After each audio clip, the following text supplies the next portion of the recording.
Hello, good evening. This is Fafnir Escalan, the Dragon of Greed, and tonight we're going to give a quick try to Dothackslashslashgeeyu Last Recode.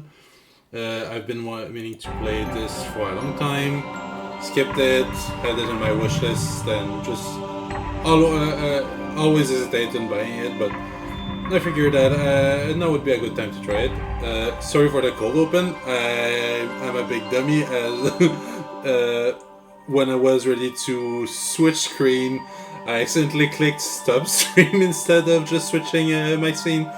So yeah, the introduction will be missing. So we're having a cold open today. But yeah, I've played the very first Dothack game a little.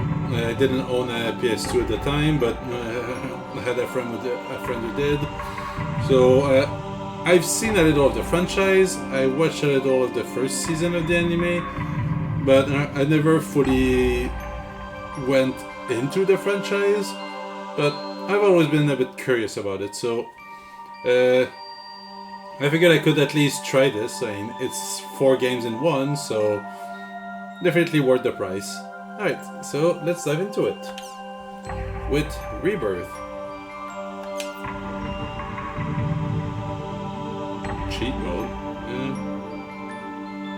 No. Let's do normal.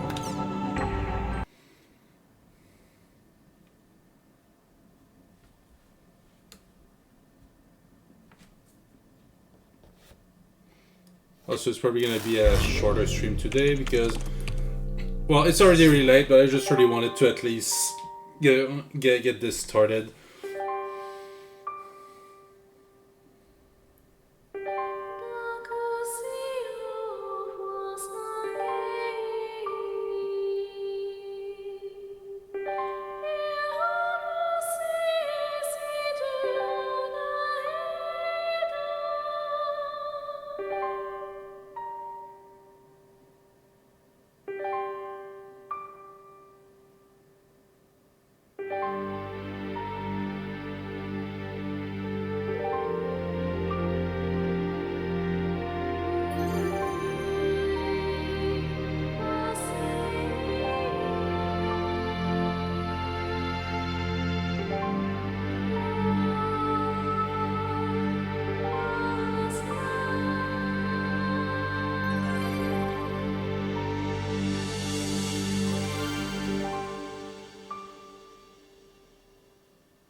そこのマルチウェポン、お前だよ、お前。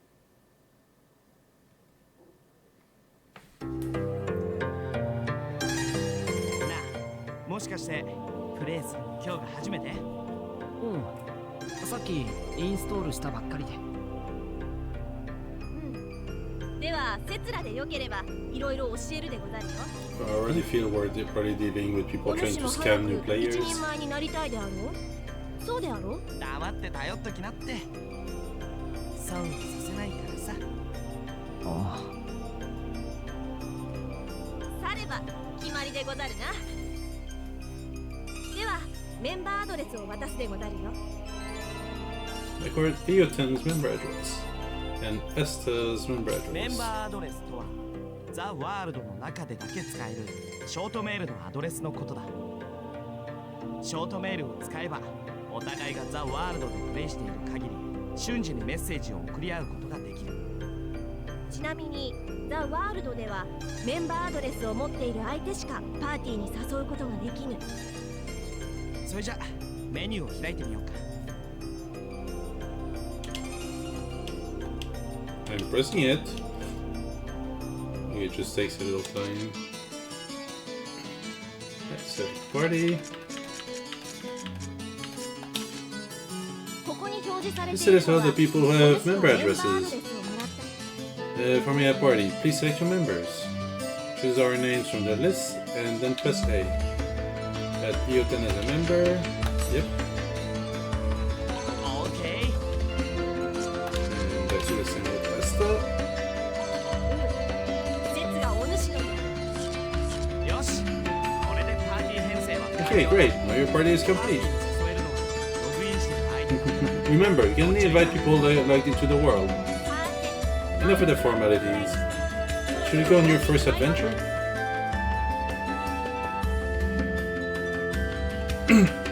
Head to the safe shop before going on an adventure. So the safe shop player can choose save and then you save your progress in the game. Whoa. Here we're zooming. Like, it's been a while, and as I said, I only played a bit of the first one, but I don't remember the game moving that fast. You can save your game data here. Come here when you reach important points in your adventure. After the preparations are complete, use the Chaos Gate to go on the adventure. これは This is a transporter called the Chaos Gate. Players can use this to travel from the root town to another location. 変装メニュー。 Choose the warp menu. Warp to other town. Yep. ザ・ワールド。 In the world, all locations except for root towns, field, and dungeons are called areas. エリアへは You can warp to these areas by combining 3 words at the Chaos Gate. このワードの These words determine the type of area, monster strength, and so on. Alright, let's try out the word selection. Choose area word from the menu. これがワード入力画面。 Okay, is it a little different than the first one? I could have sworn the first one you would actually type the words, but maybe I'm misremembering.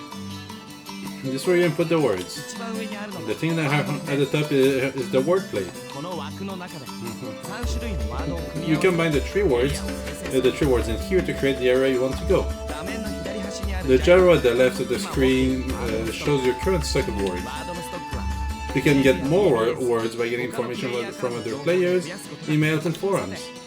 Okay, why don't you give it a try? Let's start with the first word. の中から Choose courageous from your stuff.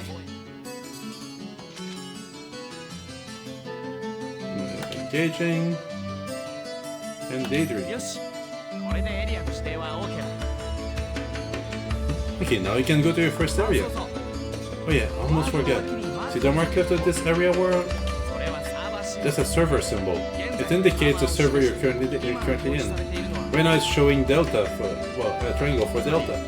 今俺たちがいるサー So バ as ー you can see, we're on the delta server.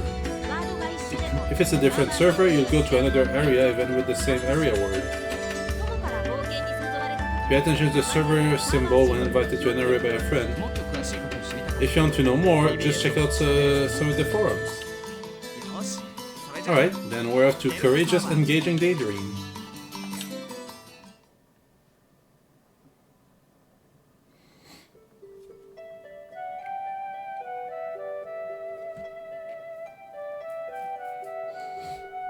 さてとここがフィールドだではマップを開いてフィールドの構成を見てみるでござる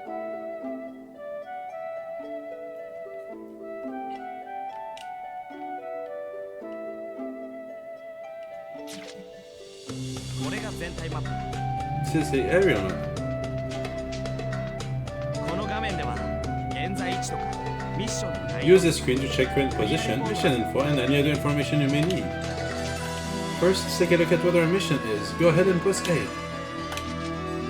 Good. This is our mission. Get the number of symbol fragments required for this area. Currently in position 0 out of 3. ミッションっていうのは Missions are basically, well, I guess they're sort of like our objective for that area. Looks like this is a collection mission. 証のかけら We must collect 3 symbol fragments and make our way to the beast temple. Symbol fragments are in treasure chests on the altars. The altars are protected by monsters, so the only options are to open the treasure without being seen, or defeat the monster first, then open the treasure. これが祭壇アイコンでござる There are the altar icons. このアイコン I suggest you first head to each of these icons and open the treasure chests.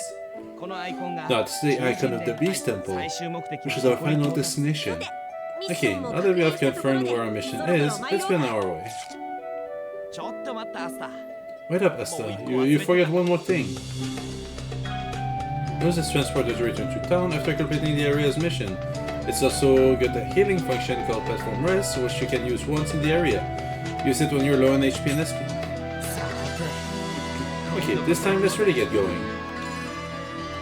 If you're unsure where the Beast Temple or the altars are, just press back to check the map.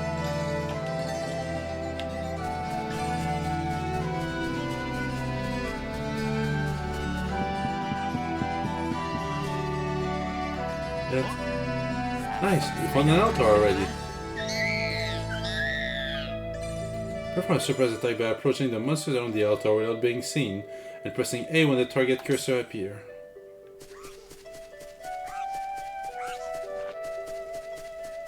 So I'm assuming I should walk slowly. Good, now press A for surprise attack. やった Once the battle begins, the battle area spreads out like this. The battle area is surrounded by the battle fence, so it's virtually impossible for anyone to escape. The only way to escape from a battle is with an item called a smoke screen. Esther and I don't have one right now, so we'll have to fight it out.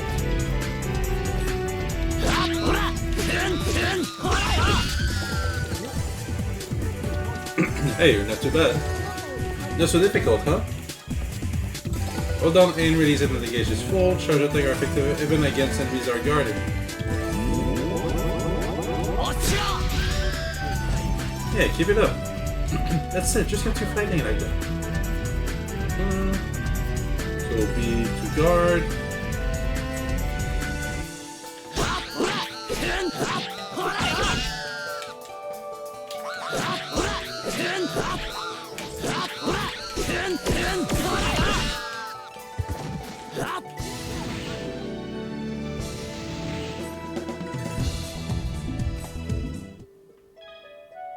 Sometimes the treasure chest on top of the altar contain symbol fragments needed to open the Beast Temple. Remember to search the treasure chest after defeating the monsters on the altars. Collect 3 symbol fragments by opening all the treasure chests on altars. The symbol fragments are used to open the temple gate.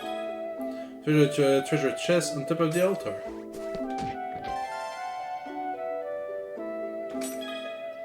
Acquire the first symbol fragment. Head to the next altar to the east. Check the map for directions.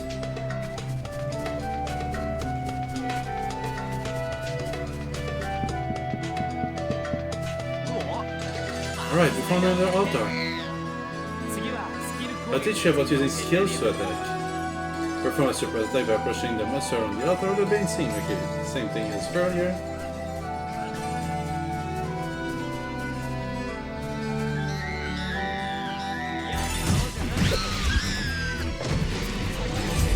The regular and combo attacks are just simply normal attacks. Skills enable you to do much more damage to your enemies. Skill bar for attack equal SP, so Y. The skill trigger is a shortcut for performing skill. Press RB to open the skill trigger menu. Okay, what you see here is the skill trigger menu. You see the 4 panels? You can press the button that corresponds to each panel to execute the different arts. Now try it out by using the art gallery.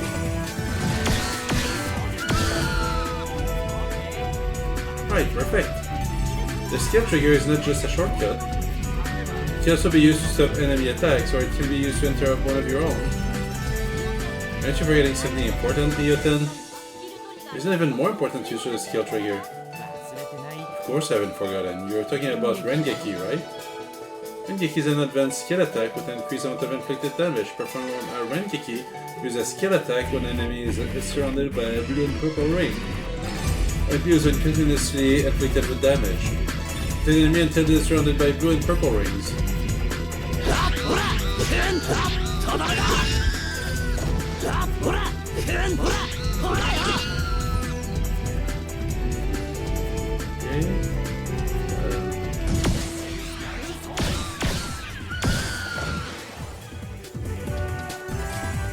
favorite action is triggered when running key is used or other conditions are met.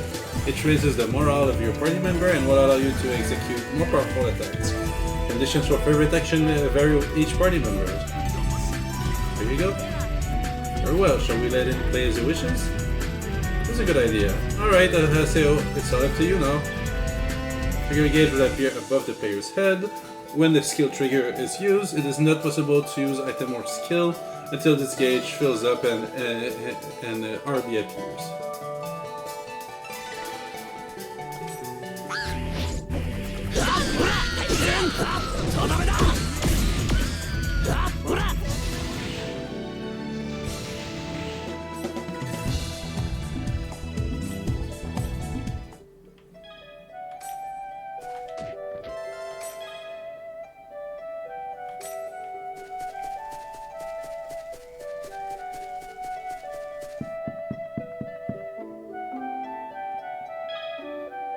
This is the final altar. Remember what the attendant Asaj taught you and acquire the item inside the treasure chest.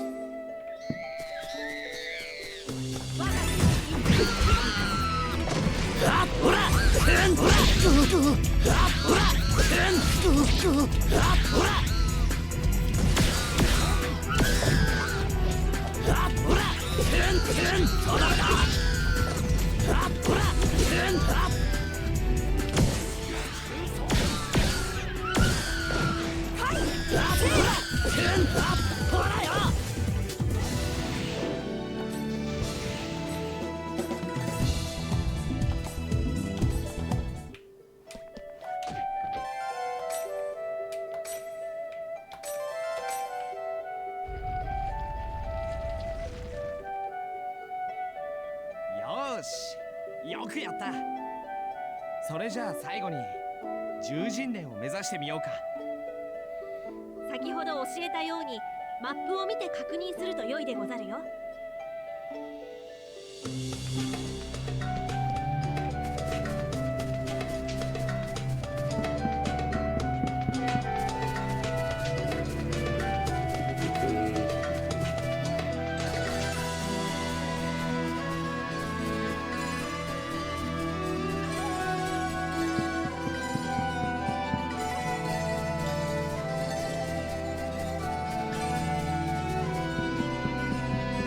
I don't think we need to use ours. I think they said it was one time that we can heal, so...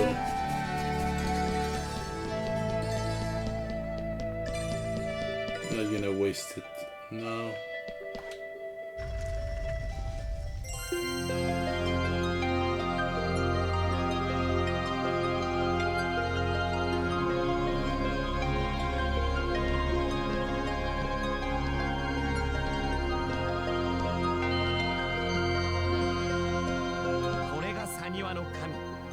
ホルセトの像だ。俺らは単に獣人像って呼んでるけど、公式の設定じゃ結構偉い神様らしいぜ。ほら、あそこ宝箱が備えてあるわ。あの中にはここでしかゲットできないレアアイテムが入ってるんだ。ハセオ、開けるでござるよ。いいのか？いいからいいから、初心者遠慮すんなよ。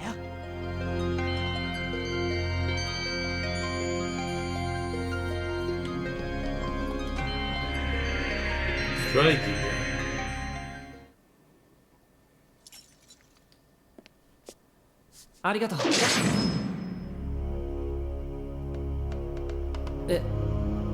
何？宝箱のアイテム、君の獲物。セツラの獲物は君。逃げ惑う子羊を一瞬で消すなんて快感なんだろう。お前みたいなバカはこのゲームやる資格ないんだよ。おいおい、今回はセツに切らせてくれると約束したであ Where る。 did the big statue go? これはセツの獲物でござるよ。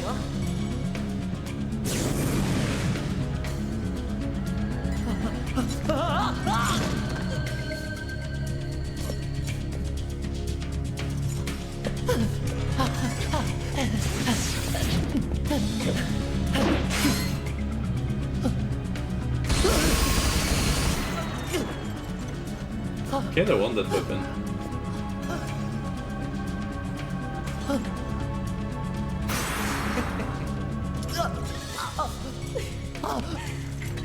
よい。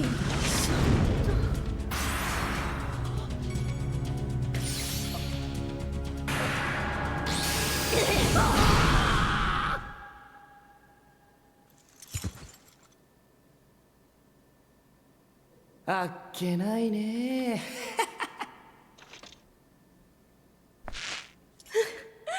インしたばかりの初心者はこんなもんでござるか。ほらほら、なんか言ってみろよ。もしもし。まったく、ちょっと優しいふりするとコロッと騙されるんだよね。おい、まだいるんだろ。なんだ。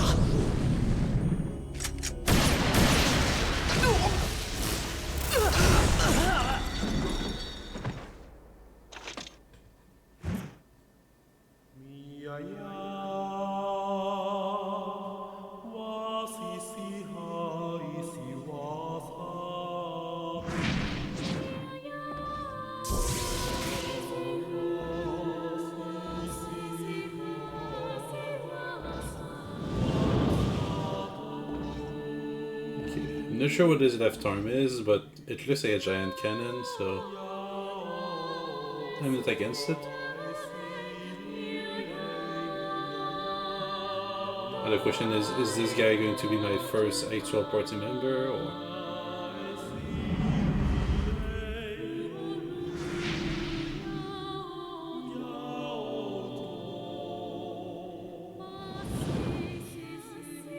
Welcome to the world.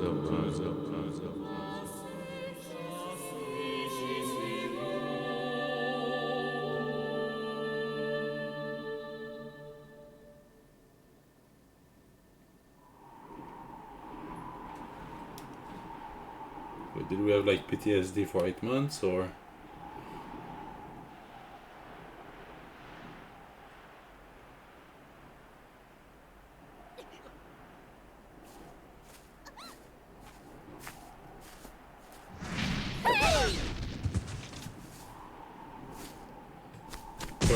I'm guessing we've got trained into anti-bully player.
Looks like we might not be limited to dual swords, which is nice.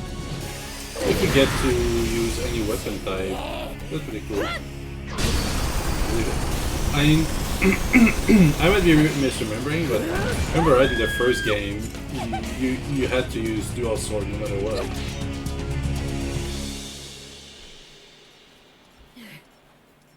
そんなに強いなんて思わなかったよ。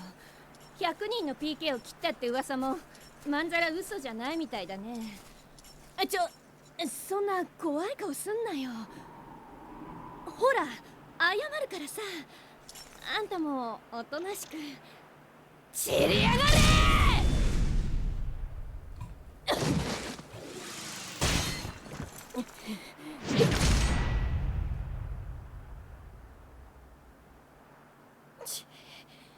トライエッジを知ってるか？なんだって？総縁をまとった伝説の PK の名だ。奴にキルされた PC は二度とゲームに復帰できないらしい。はあ？くったらねえ。BBS の怪談話。Oh, hi, Deep Press. How are you doing? いいか。このボルドー様に手をかけ。Yeah, I'm somewhat new to the franchise. I mentioned it in the stream intro. I played a little bit of the very first game way back, but I didn't have my own PS2 at the time, and you know, I was casually interested into the series.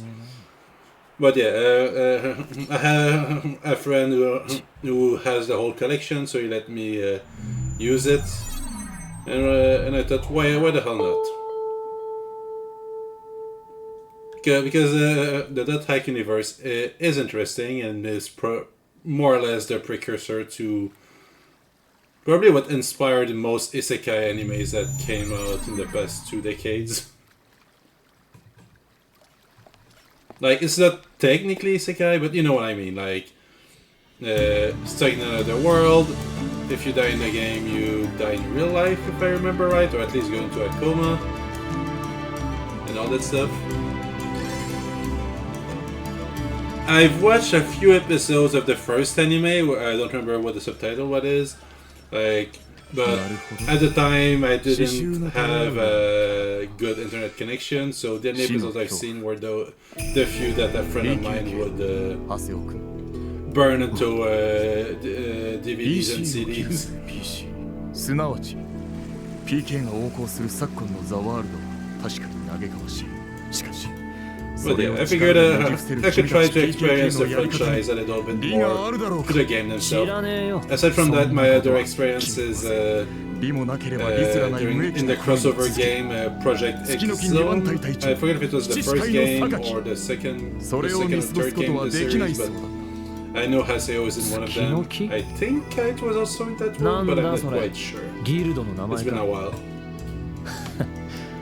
あいにくお友達の勧誘なら間に合ってるぜ。Ah, I see. Yeah, no, I haven't really watched the animes of Dothack. 人の話は最後まで聞きましょう。 But you know, with a game bundle on Steam that has 4 games on it, it's worth it. Though I have no idea how long the game series is. Like, should I expect to spend 40 plus hours per game, or are they shorter, longer? I'm not quite sure. Maybe. I mean, I haven't watched much animes in the past 2 or 3 years. I've been a bit more busy than before, and I've been trying to expand a little on my activities. So I try to spend more time with friends because for some years I was almost unable to. So yeah.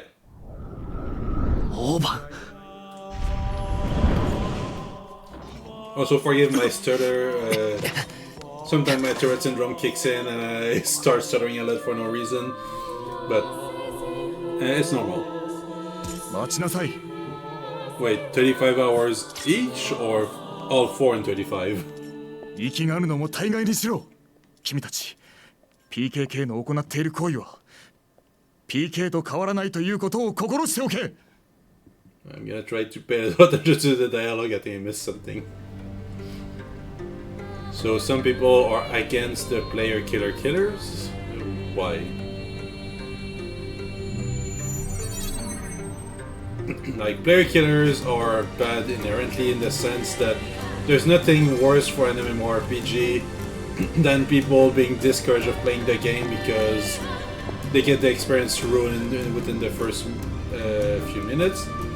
But what's there to lose if you just kill the player killers? If these people stop playing, there's less bullying in the end. 久しぶりだな、ハセオ。いや、今は死の恐怖と呼ぶ。I didn't think they were that short. Well, 強く、 I see あ how の it 頃よ goes. りもずっと。強くなるしかなかったんだよ。あんたのおかげでな。 I was expecting 20 to 30 hours for each お前は game. 今のところよく期待に応えてくれてるよ。黄昏の旅団が解体した時もあんたは来なかった。あんたこの半年間何してた？そいつは小さな種子だった。そこに宿るものが何なのか確かめる術はただ一つ。だから俺はそれを育てた。育てた？何のことだ、オーバー。比喩的な言い回しさ。Right. あんたが突然いなくなって俺たちはなんであの時いなくなっちまったんだ。 Like, most of what I remember about the first game is that my friend and I spent hours trying to get to raise up Chikuzo to be something that was not a noble one, やつは知っ and て we るの never か？ managed to. 半年前トライエッジにキルされたシノは二度とここに戻っては来なかった。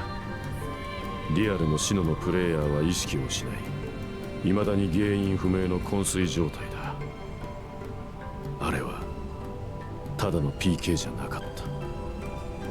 シノのこと。 So, is this series like a direct sequel to the first one series, or is that like a シノがなぜ alternate 意識不 timeline 明に kind な of ったの thing? か。あの日あの時一体何が起こったのか。トライエッジに会うことが叶ったなら何かがわかるかもしれない。あるいはトライエッジを倒せばシノの意識が戻るかもしれない。 Yeah, I'm probably 俺 gonna の do 調査が that. 正しければ I think that's how you get new keywords, from what I understand. So might as well dive into the lore a 悲 little. 劇の舞台。まさか。デルタサーバー隠されし禁断の聖域シノがキルされた場所だ。 Hello, scary mommy. How you doing? Welcome to the stream. 今レーブ大聖堂。やっとだ。 I see. やっとこの手で絶対にシノを取り戻してやる。なあ、オーバー。ああ、これは俺たちにしかできないことだからな。俺たちにしか。オーバー。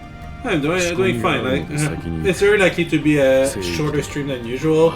Normally, this is more around the time I end, but I was a little busy today, and I really wanted to at least get the playthrough started today, so I might only be playing about an hour or two.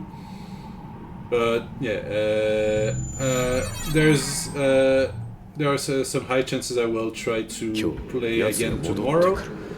I don't have any plans, so unless I'm super tired, I should likely do that. やつが帰ってく But る。 yeah, I don't have any set schedule, so I just play whenever I feel like it.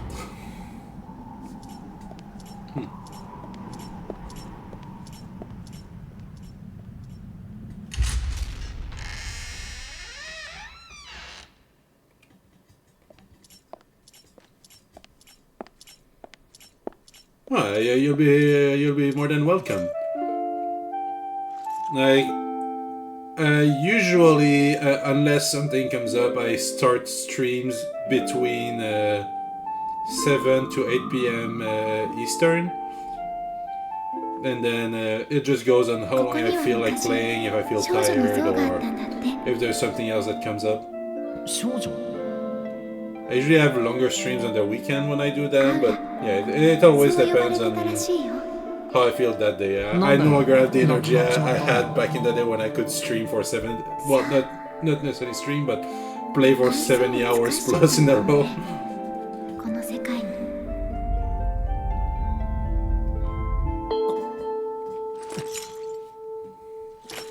何の音だ And thanks, mommy. Thanks for the follow. Yeah, it's Amador. I've made the base design a while back, but I felt too lazy to rig it myself. So instead, I just hired someone to redo the art, rig it, and yeah, my VTuber mama did a really good job at it. Every time people are looking for someone to rig their stuff, I always recommend her because of how good her work is in general. I know her prices increased since I hired her, but they are still pretty affordable compared to the average riggers and animators.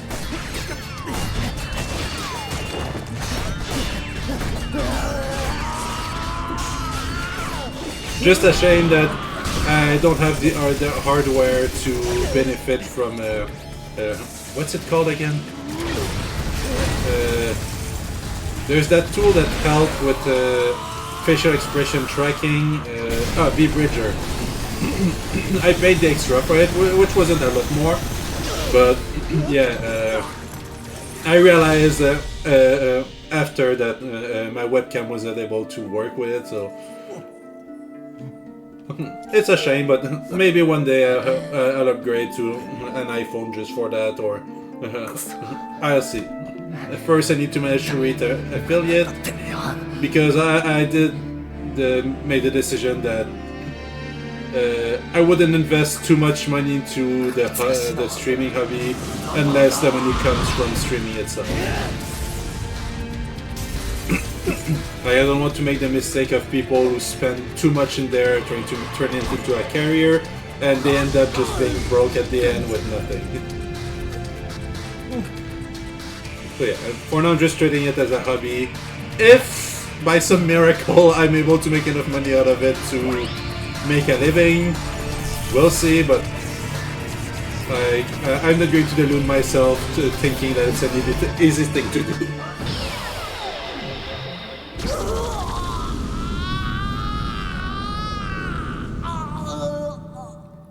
But yeah, right now I'm trying to find a way to extend my reach a little. Because yeah, I've been streaming under this username for about a year now. Still haven't reached an affiliate. I meet all the requirements except the one about average viewer. So I'm not sure what I can do, but you know, that's another reason why I chose this game, because I know this is a fairly well beloved franchise. It should, right now it definitely isn't overstreamed, so I know that people who like it and look for it might be tempted to at least take a look and give me a chance. But yeah, I've tried playing a bit more, studying more mainstream games, couldn't attract much people. I tried a few more niche games and again didn't work out all too well, so I'm trying this one which I think is in the middle of the road, and I'll see where that leads me. Because the hardest part in streaming is getting an initial audience, because the growth is dependent on how much you have at first.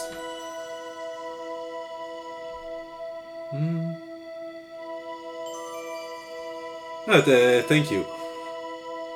Yeah, I try to make everyone feel welcome. Like I know that that sometimes I get a little annoyed or impatient with the game, but I try not to direct it toward the viewers and things like that. If I get frustrated with the game, I know it's either my fault or the game is maybe unfair. It depends. Okay, so I should check my email. So, right now I'm just making a hypothesis, because I haven't seen the end of the original Dothack series. I don't know if this is actually Kite was corrupted, I don't know if it's a data copy of Kite that is hacking other people. So right now I can only make assumption, but for now, for when it comes to theory, I'll just go with it's copied data and it's growing corrupted or something. What's going on? What about my emails? Mail station.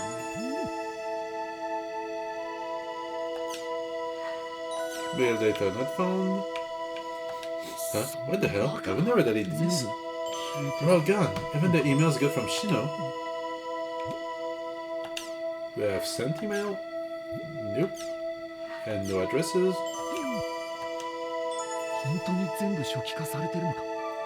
Everything has been reformatted. What the hell is going on? You have one new email. An email? Fine, let's take a look. No, and that's fair. Like, that's why I have my gem system. If you look at the bottom of the stream, there is a small red gem. When it's red, it's my red light. Basically, no spoiler, don't backseat and all that stuff. But if I'm in a bind and I really need help, I have this little toggle right... where is it? Right here. Boom. Make it green. It means you're allowed to give me tips. Like, of course, not spoil the game, but you can give me tips, trick, and all that stuff if you feel like it.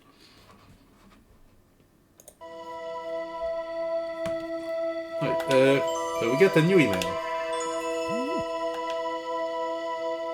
Ovan. Ovan was the guy with the glasses and the gun, right?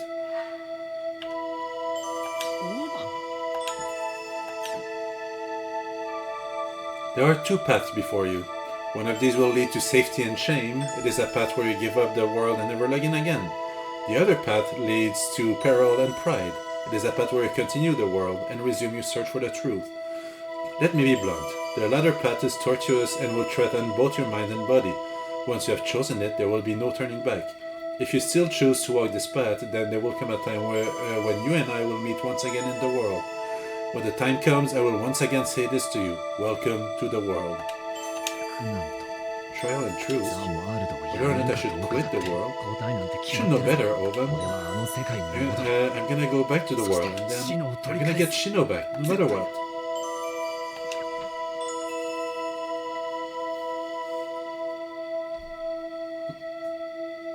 Yeah, I mean, if you have mechanics tips, feel free to drop them. Basically, as long as it's not something like, hey, you have to do this, or why you're not attacking the weak spot, or something like that. Like, that might be a little annoying, but if it's just stuff like, hey, did you know that if you time this way, you can extend your combo or something like that? Yeah, sure, go ahead. So I'm gonna check a little bit of everything. News capture. Topic, free streaming. We'll investigate the hottest topics for you. Welcome to Online Jack, the no-holds-barred information program that brings you the hottest topics. Our star reporter, Salvador Ayehara, will bring you all the dirt you want to know. And here's this week's Jack target, Dole Syndrome. Dole Syndrome is a mysterious illness that is secretly spreading among elementary school students. Our Online Jack investigator will lock on to Taichiro Sugai, the noted professor and author of online games are turning our children into dolls. The dangers of Dole Syndrome. Okay, everyone, let's call her Salvador Ayehara. Oh, it's actually animated. Online Jack! 今、最もホットな話題をリサーチする強行突撃型情報番組 Online Jack! さて、ネットの前の諸君、今日のジャックターゲットはドール症候群だ。知ってるかい？近頃小学生を中心に密かに広まっている謎の病気だ。 So basically, that Dole syndrome is what they call people going to a coma after dying in the game. I assume. この危機に対し、我がオンラインジャックは独自のデータをもとに調査を開始した。私が世界を救う！サルバドー！ Why do I feel like this guy would be one of our party members at some まさに point? 正体不明の奇病。原因は環境ホルモンとかいろんな説があるけれど、僕が注目したいのはこの本、ネットゲームが子供を人形にするドール症候群の警告。この本を書いたのはここに住む筑波大学医学部の菅井太一郎という偉い人。この本によればドール症候群の元凶はなんとネットゲームにあるらしい。ネットゲームザ・ワールドとか有名だよね。相原も大好きだ。全世界で1200万人が夢中のネットゲームが奇病の原因とおっしゃるわけだ。何年か前にもザ・ワールドが原因で意識不明者が出たとか出ないとかって話があったけれど、今度はドール症候群もネットゲームのせいですか。まったくネットゲームに Okay, 世間の so 風は basically 冷たいよ。 Doll syndrome might だっ be たらこの本 similar の but 根 not 拠を the お exact 聞かせ same 願おう thing. というわけだ。ではいざ。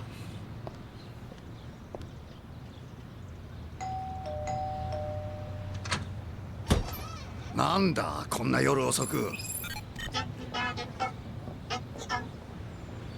どうも、僕オンラインジャックのサルバドル相原です。教授が出版したネットゲームが子供を人形にするについてお聞きしたいんですが。Like if the lore is not too complicated to get like this, I'll definitely look into it. Like in a game like, for example, Elden Ring or a Souls game, I might not go out of my way to get all the lore stuff. But if it's all in a neat package, I just have to press a button to read. Yeah, sure, why not? 独自のデータとか言って、そのデータの出所が怪しかったりするんですよね。お前らと一緒にするな。 So just notice that I don't know if it's on purpose, but the video is 420 long. 迷惑はかけませんから。貴様らなど信用できるか。それとわしは助教授じゃ。はい。菅井助教授に取材を断られた我々は独自のデータをもとに菅井氏が調査を行った小学校を突き止めたのだった。ここが菅井助教授がドール症候群の調査を行った小学校です。ありふれたこの小学校を龍馬が蝕んでいるんでしょうか。ではいざ。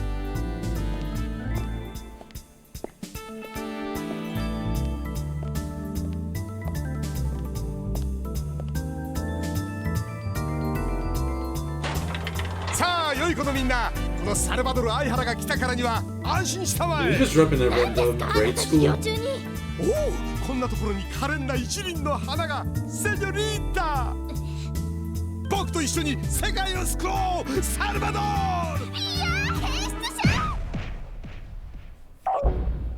皆さん、ここは職員室です。先生に呼び出しを食らうなんて小学校の時にスカートめくりをして以来です。取材はきちんと許可を取ってからでないと困ります。アポなし取材が番組のモットーです。芸能界って常識ないんだから。怒った顔も魅力的。一体何の取材ですか？ Yeah, ドール症候群ですよ。 I did want to check the forums because that's something that the player killer tell you about early on. That's where you get new words. So to be continued. Are all the scenes with that guy fully animated shorts? Because it's pretty nice. Like, usually it would just be either a small cutscene or just text, but I appreciate the effort into animating those segments. CyberConnect Japan announced today that its popular online game, The World R2, has sold 12 million copies worldwide. CC Core other products include The World, Fate Must Die, Person, and Kurikuri Michi. The World R2 is an online game set in a fantasy world where humans and beasts live together. Players become world-renowned adventurers and travel around killing monsters and discovering the world's secret. As recently as a few years ago, shares in The World were at an all-time low due to the emergence of new developers. On top of that, The World was completely shut down after all data was lost in a disastrous fire at CC Core headquarters. Amid the chaos and compensation issues that resulted from those events, CC Core announced the sequel, The World R2. Most people deemed it a desperate plea for attention, and many analysts declared that R2 would fail miserably. However, the figures shown today have proven that The World is as popular as ever. CC Core seems confident. Watch us overcome the problems we encountered in our previous title. It seems everyone will be watching The World for some time to come. See today. Okay, so the pervy mentor. Like, not a bad person, just a bit of a moron. Other headlines. Oh, there's a lot. Alright, let's go through those. It has been 5 years since the space station evolution was completed and the second station announced. The internal space station, built with the cooperation of America, Japan, Europe, Russia and China, is finally nearing completion. Initially, it was projected to launch in 2017.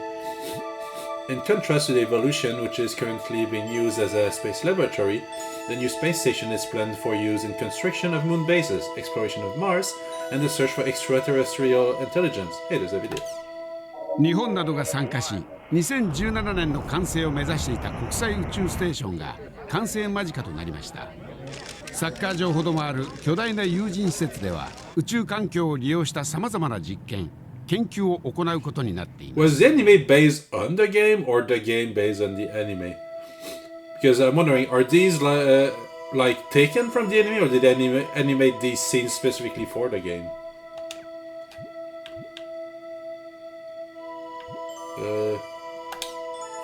Nations unified and citizen numbering system. The Administration Relation Bill has been passed with a majority vote. With this, the digitization of our government approaches its final stages. Starting this month, all local servers managed by regional governments will be frozen, and all the various ID rules used by self-governing bodies will be unified to federal government specification. In addition,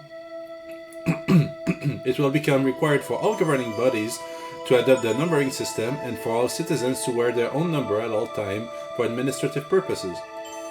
This system, introduced to speed up government processes by conducting them online, is already being used in online banking, shopping, and other sites. By using a receiver placed in one's home, all Japanese citizens will be able to use their cell phones or mobile computers to access a variety of services from anywhere in the country.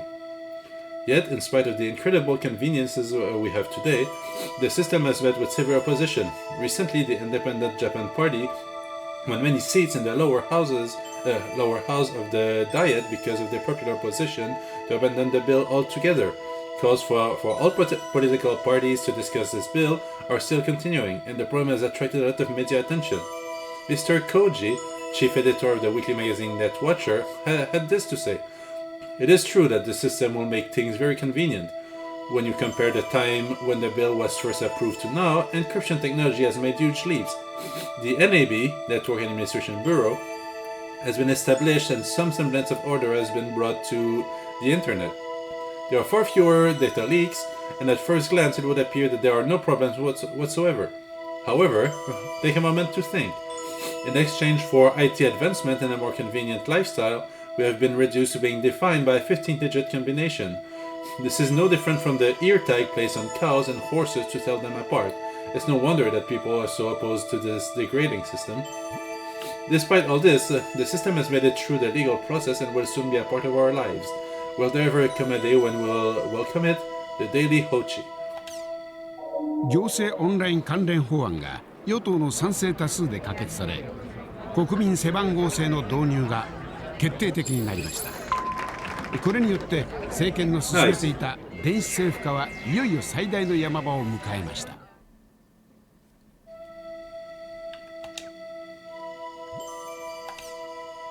Games to blame for juvenile delinquency?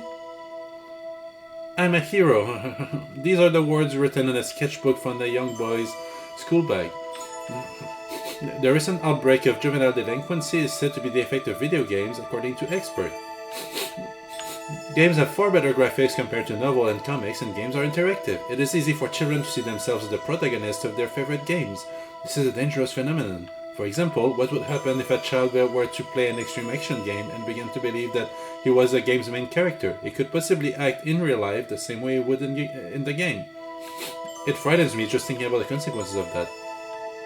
There are several cases of parents of both game-influenced assailants and their victims suing games companies, claiming they are responsible for making their children into criminals or are somehow responsible for their child's death. However, the game companies respond by saying, "We have implemented a perfectly good rating system for our games, and no one is allowed to buy them without proper identification. Perhaps the one who are truly to blame are the parents who allow their children to buy such game. This is still relevant today. It's been relevant for decades. And you still have people who will buy GTA 6 for little Timmy. So and then be pissed when they find out that Timmy is killing hookers in the game. A friend of one of the victims had this to say: "You can't just blame the problem on one thing. It's more complex than that. Everyone involved has to share the blame. Game makers, parents, and even myself are no exception. We should all realize this and stop this pointless arguing. After all, it's not like arguing will help bring back what was lost. OM times."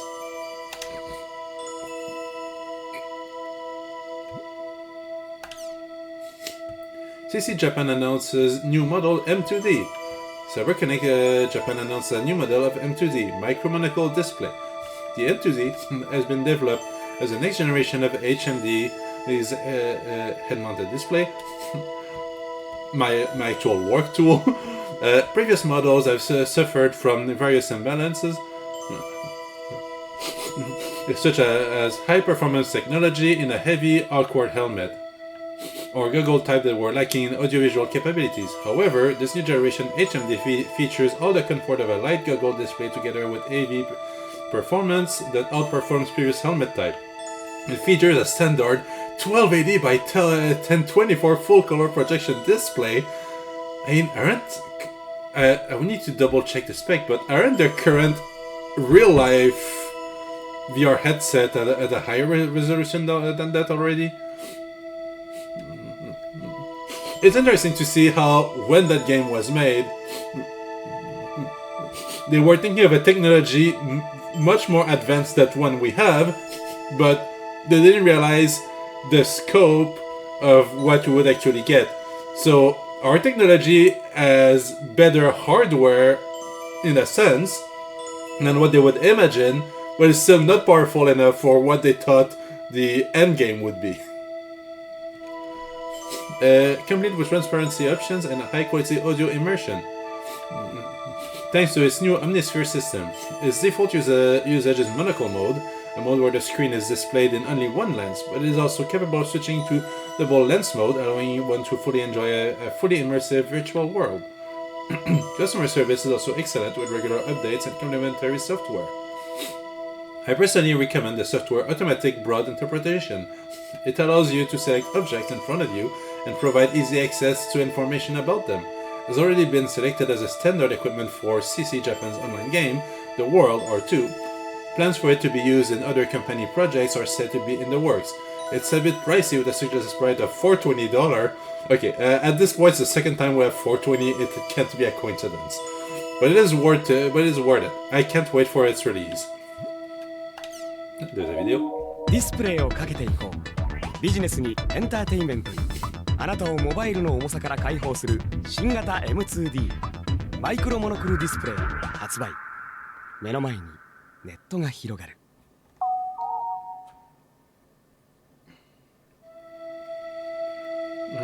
But also what's interesting is that the current average, standard is still, I believe, 1920 per 1080.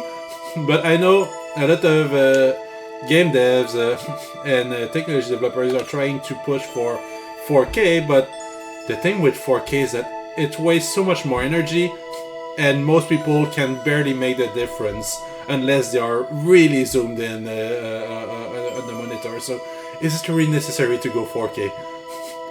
Personally, I don't think I ever will unless it's the only thing available in the market. That sounds a bit too wasteful, and I still enjoy playing a game in 30 FPS. For some reason, I don't know why, games with super high FPS make me feel weird when I look at them, and I can't tell if it's because I'm too used to older stuff, but if I reach the 120 and plus, great, but I don't care if it's just 30. I've grown up with that, so it doesn't bother me at all whatsoever. And I don't really play competitive FPS game, so it's unlikely to ever matter to me. Today marked the official launch of ASST, short for Advanced Supersonic Travel. Since the use of Concords was abandoned more than 10 years ago, Japan and Europe have cooperated in developing the first usable ASST model. The plane seats 250 people, possesses a cruising range of 10,000 kilometers, and can fly from Tokyo to New York in roughly 4 hours. A considerable reduction from the current 14-hour trip. Although a day trip to New York City is no longer a mere dream, to make this dream come true will require some serious cash. The current price is a one-way New York-Tokyo ticket is 3,200,000 yen, or roughly $30,000. A round trip is double that. It's enough to make the old expensive Concords prices feel like pocket change in comparison. However, there appears to be no shortage of people desperately seeking tickets despite the high prices. The moment ASST flights were announced, new Ace Airlines phones began ringing off the hook with requests for tickets, causing the phone lines to become jammed. One NAA employee remarked that he just hopes his company can keep going at this rate. See today. A round-trip Concorde flight between London and New York costs between $9,000 to $13,000. マッハ3以上で飛行する伸長音速旅客機 ASST の就航が決定しました。これによって東京・ニューヨーク間が現在の14時間から4時間余りと大幅に短縮される予定です。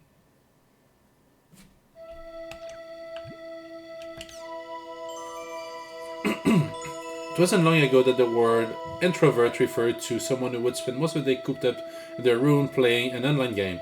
I'm guessing in Japanese it's hikikomori. But now advances in mobile technology have given birth to a new type of introvert, known as outdoor introvert, who play online games wherever they go. These introverts insist that they are healthier than their indoor counterparts because they spend more time outside, but their refusal to let go of their mobile devices, whether they're traveling to work or school, shopping, eating out, or even going on a date, is unnatural. Yeah, I mean, it's like people who can't get their eyes off their phone. Like, I didn't grow up having phone at school, and honestly, whenever other kids had them, I didn't get the point. And like, I got my first phone when I was, what, 25, 26, and like, I won't deny it's a very useful tool, but I've always tried to be careful not to become dependent on it. I use it like as a GPS for the most part, and you know, to if I'm bored and alone, I will use it, but I don't typically take it out when I'm hanging out with friends or eating lunch with someone else. But it always bothered me a little when I see people, like, there's 5 people at a table and 2 of them are just never take off their eyes from their phones. Like, come on, you're here to have a good time together. Unless you're researching something relevant to a conversation, keep that phone in your pocket. These introverts insist... Okay, no, I already read that one. One of these introverts, John Doe, a 20-year-old college student, says, "Nothing I do in the real world feels real. It's so much more satisfying to complete a quest with your friend together online." For them, online games are more than just entertainment. If anything, their meal times and errands only serve as something to do in between game sessions. And now, these people are outside, being introverts, like it's completely natural. 一昔前ネットゲームで廃人といえば部屋に閉じこもりパソコンにかじりついている人々のことでした。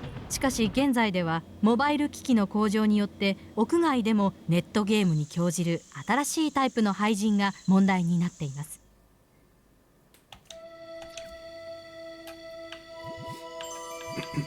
But I kind of like that a lot of these, at least the news related to, you know, people's habits are still relevant today. When did the game come out? Like 10 years ago, maybe more? Like, I understand that the events of the game happens in 2017, but the game is older than that, right?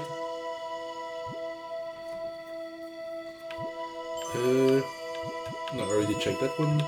Death by gaming, a worldwide epidemic. Incidents of players dying from playing online games for too long are increasing around the world. In most cases, players died from heart failure due to extreme exhaustion after playing a game for over 30 hours straight. I may or may not have done that, though I survived. One college student was enjoying a game in an internet cafe when he suddenly collapsed. He was taken to a hospital where he was pronounced dead.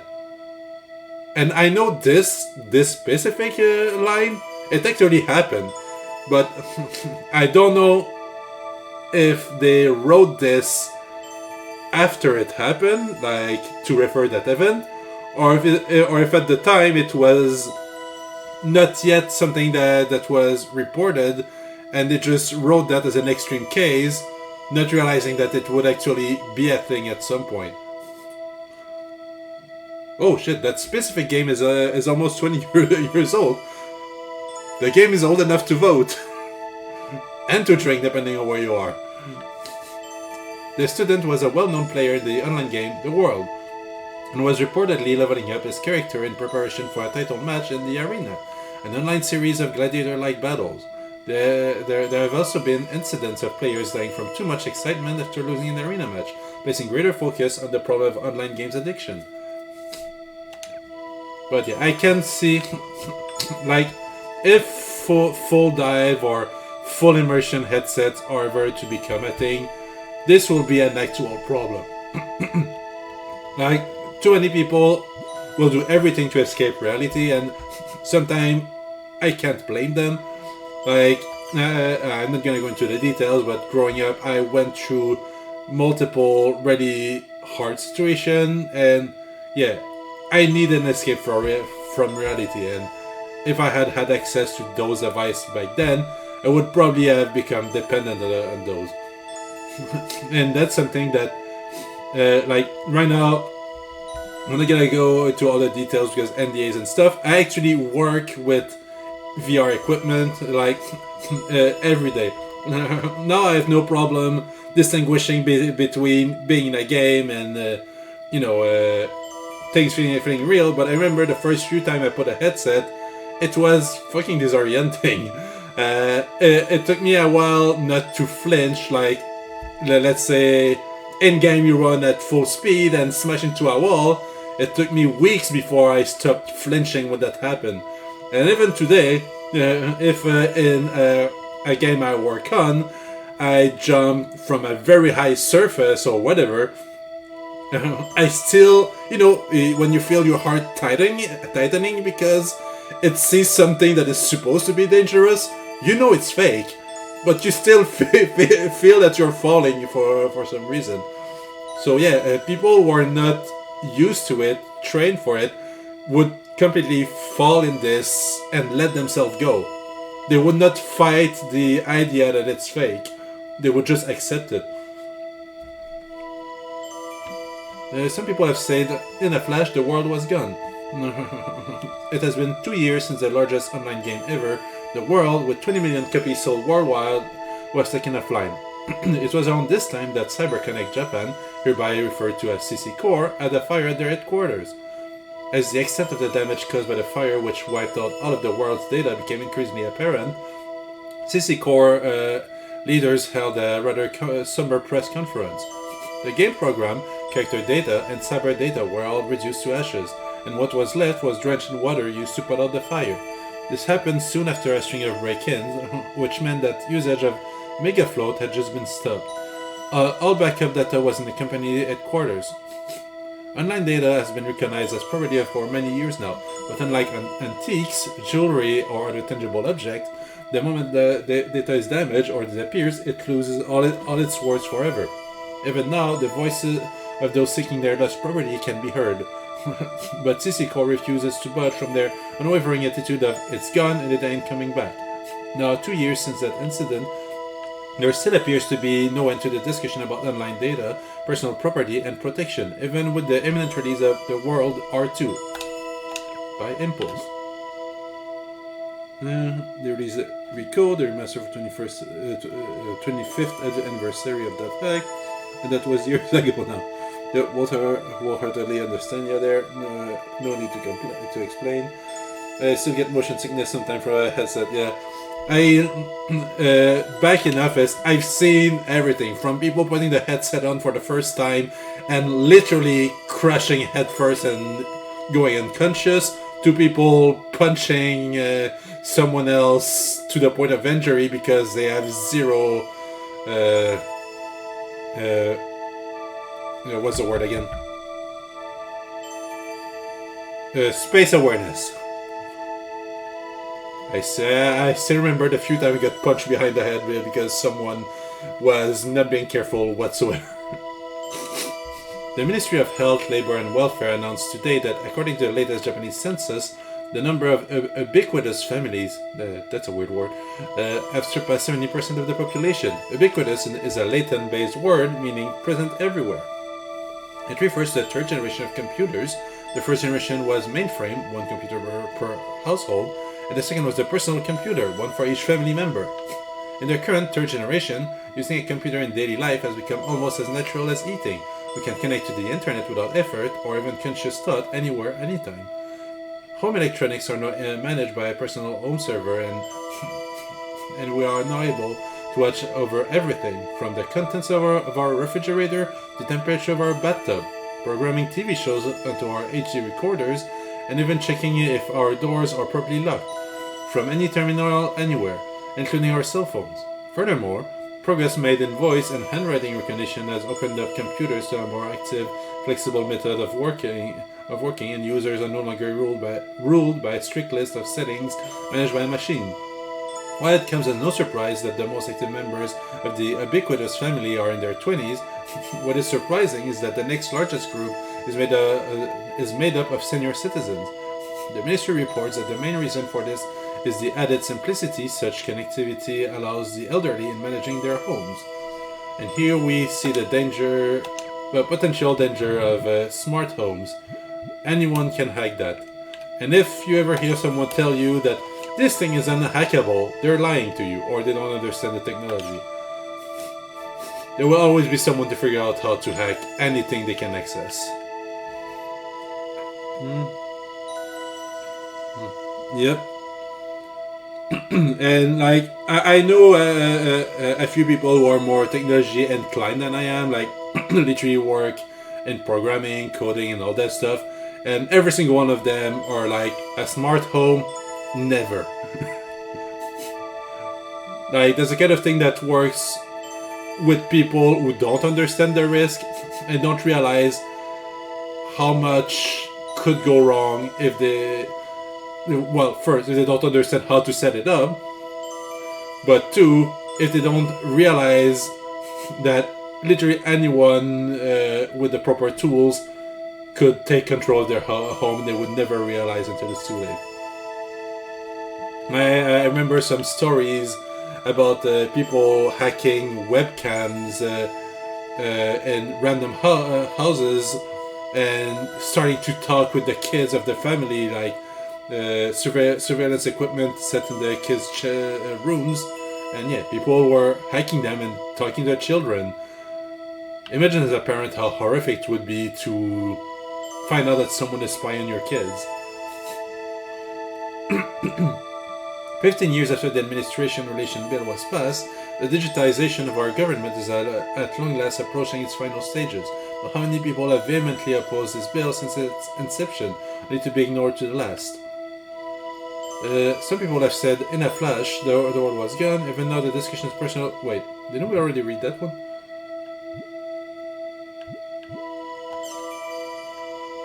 The new headquarters of CyberConnect Japan has been completed. A new building designed with an this is misspelled, but avant-garde look and located close to a high-powered commercial area is sure to become the next great landmark, the city center. The CyberConnect Museum, located on the ground level, is open to the public, though one must apply for admission. And popular characters from its international mega-hit, The World, will greet visitors personally. 2 years after the fire, employees are happy to be leaving their cramped temporary offices and moving back to a proper working environment. Users have also been eagerly anticipating the move, in the hope that newer and more interesting games will be made as a result. Okay, so they go over the 2015年に火災を起こしたサイバーコネクトジャパン社の新本社ビルがこのほど完成しました。2年前の火災では出火原因は電子機器からの発火とされ、多数の死者負傷者を出していました。I am fairly impressed at how much, what's the word? Not on the nose, but how accurate all of this became. Because, yeah, like 20 years ago, I would have played it and thought to myself that there's no way it's ever gonna actually be that way. Oh boy, was I wrong. Early this morning, 4 employees at CyberConnect Japan, hereafter referred to as CC Core, suffered electric shocks while working to construct a company server and were promptly rushed to the hospital. All 4 are unconscious and in critical condition. CC Core commented, "We are still searching for the cause of this tragic accident." Similar incidents occurred 7 years ago when a number of employees monitoring its server were rendered unconscious. At the time, CC Core was severely admonished for its lack of safety protocols and as a result introduced a TSN system into their headquarters, but accidents continued to occur. 2 years ago, CC Core headquarters suffered a huge fire in which several of their employees were killed. These constant accidents are prompting questions about the company's intentions regarding safety in the workplace. Tri-surveillance network system. 3 different AIs are set inside the company network to monitor it. It is designed to prevent information leaks, improper network usage, and company-wide system problems. Developed in 2010 by the International Electronic General Technology Research Center. The dark side of the online generation. As soon as we called each other by our world name, I felt like something had gone far away, said one of the young culprits to his lawyer. It has been 2 months since the incident in which 3 young boys took over a school faculty room. Currently, they live in separate rooms while undergoing a reform program. Only recently has one of the boys started to speak about what happened that day. Even now, they continue to inhabit a virtual reality, said a source close to the boys. They don't like to talk about school, and when asked about their families or friends, they reply with only the most basic information possible. The only time their eyes sparkle is when talking about the world. When asked who his best friend is, one boy replies with a Western name. If one were to then ask him if that is the name of his pen pal, his expression said, and he responds, "I don't have any friends in real life." One thing these boys can be said to have in common is the fact that they have all completely removed themselves from the real world. They do not trust the real world. I told people online about my problems. In real life, no one would care about them, but online, everyone cares. My online friends are also nice, they worry about me, they give me advice. I just wish real life was like my life online.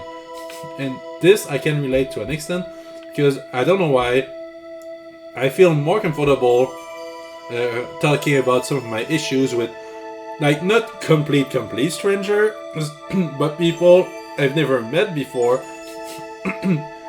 I don't know if it's because I can't picture them judging me or something, but I feel more comfortable talking about some of these issues with people I've only talked a few times but never met than people I know in real life. So yeah, I can understand that. Although discussion about the effect of online gaming on young boys has been going on for years, public opinion has been moving against games as more and more facts of this case come to light. These boys know of reality, yet do not seem to understand it. What will they see when they return to the real world? The Daily Hochi. 武装した少年らによる校内騒動で事件を起こした生徒3人はネットゲームの愛好者であったことが分かりました。事件の真相が明るみになるにつれ、ネットゲームに対する批判が急速に広がっています。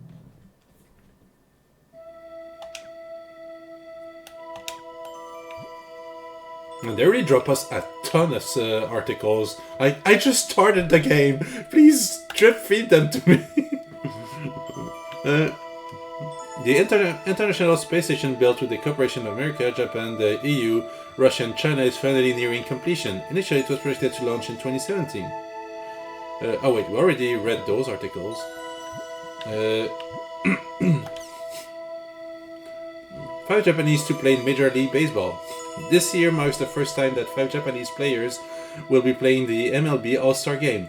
Among them, 33-year-old Kyuji Nakasugi will be playing the majors for the 4th consecutive year, and currently holds 2nd place for most home runs batted this season, with 20 home runs so far. Nakasugi commented in his blog saying that I'm very happy to have been chosen as an All-Star again this year. I hope you look forward to my home run contest. A meeting was held this week in Kazakhstan. Is that an actual place? Kazakhstan, Central Asia, about the greenhouse effect and cutting down greenhouse emissions such as CO2. Thanks to progress made in carbon dioxide processing technology, the amount of CO2 released last year was down to 10% of what it was in the 1990s. However, the problem of global warming has yet to be fully resolved, due to the expanding energy needs of former third world countries.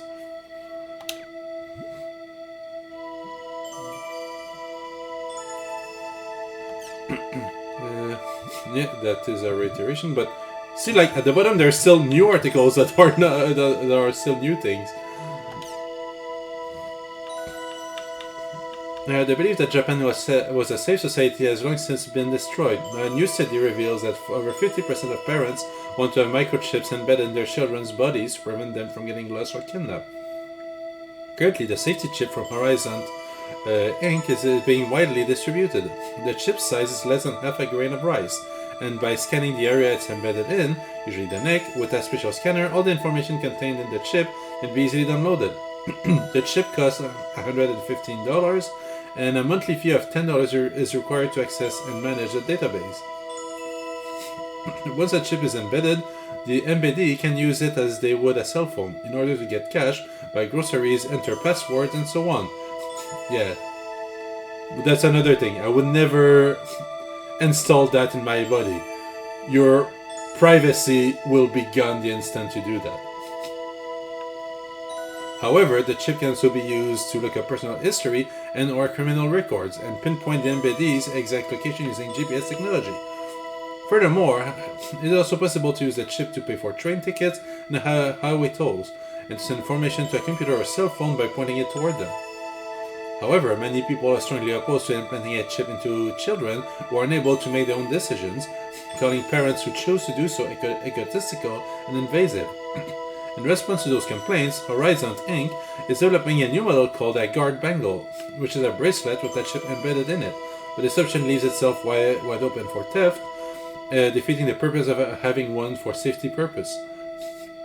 Many teenagers desire to have one of these chips implanted for the cool factor, but in a survey of children who have had these chips implanted, over 80% say they regret it. It seems that these chips have a long way to go before they'll be accepted by society. A new global positioning system, GPS, for cars that monitors real-time traffic information through a constant connection to the database of Ministry of Land, Infrastructure and Transportation are now in widespread practical use. The new systems speak with the driver as naturally as a human, and learning the driver's speech and behavior patterns over time, enabling the system to understand and set a destination even when the driver refers to vague terms such as the usual place or work. Furthermore, the system are equipped with highway-specific auto-drive functions, allowing users to leave the driving entirely up to the GPS system. Yep, there's no way that's going to backfire. Starting this year, a private high school in the city will begin offering virtual academic courses. For the last 2 years, the school has been conducting VAC trials with physically disabled and hospitalized students. The process involves preparing a virtual classroom network which the students attend via M2D displays. Virtual avatars based on students' actual appearances are assembled using CG. Students are even able to look out a virtual window. Instead of merely granting high school graduates qualification, as most distance learning courses provide, this system goals are to provide students with a real memory of school life.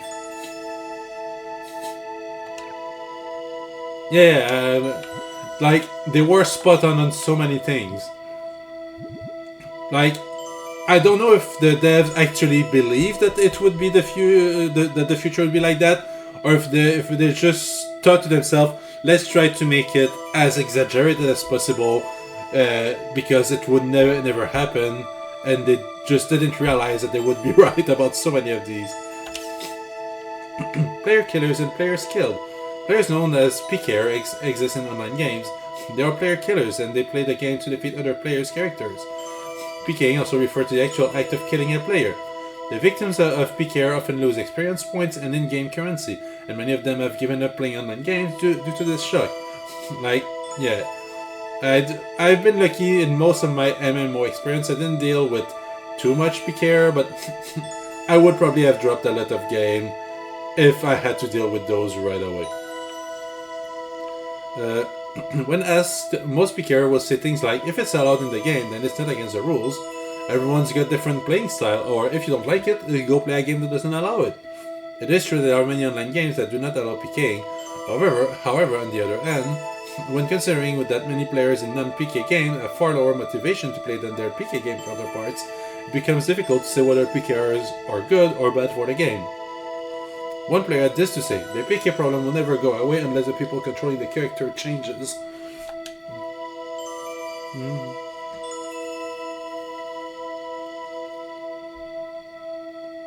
Well, that's actually pretty cool in a way. I mean, it allows a sick kid to still have a school experience even if they can't physically be at school. That's actually I think it's a good use for this. Crimson VS, a popular online card game run by CyberConnect Japan, remains offline 6 months after efforts to expand the servers and conduct software updates. Crimson VS is played together with the World R2. Players make a custom deck out of hundreds of different cards and pit them against other players' decks online. One of the main problems of this type of online card game is the fact that none of the cards the player gains actually exist. They're all just data uploaded to a server. Therefore, during long periods of downtime, such as the current one, players cannot use or even admire one's hard-earned collection.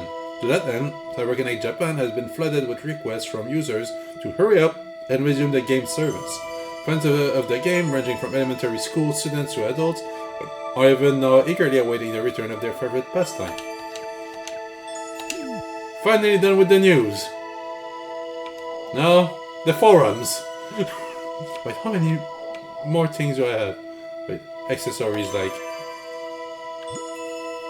Okay. So I'm guessing it's just cosmetics for your own background stuff. So nothing too important. Data manager, I might as well save so I don't forget.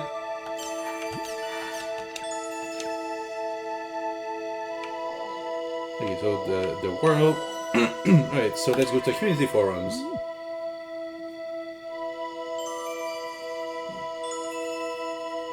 Oh, so we'll actually get to play Crimson VS. That's nice.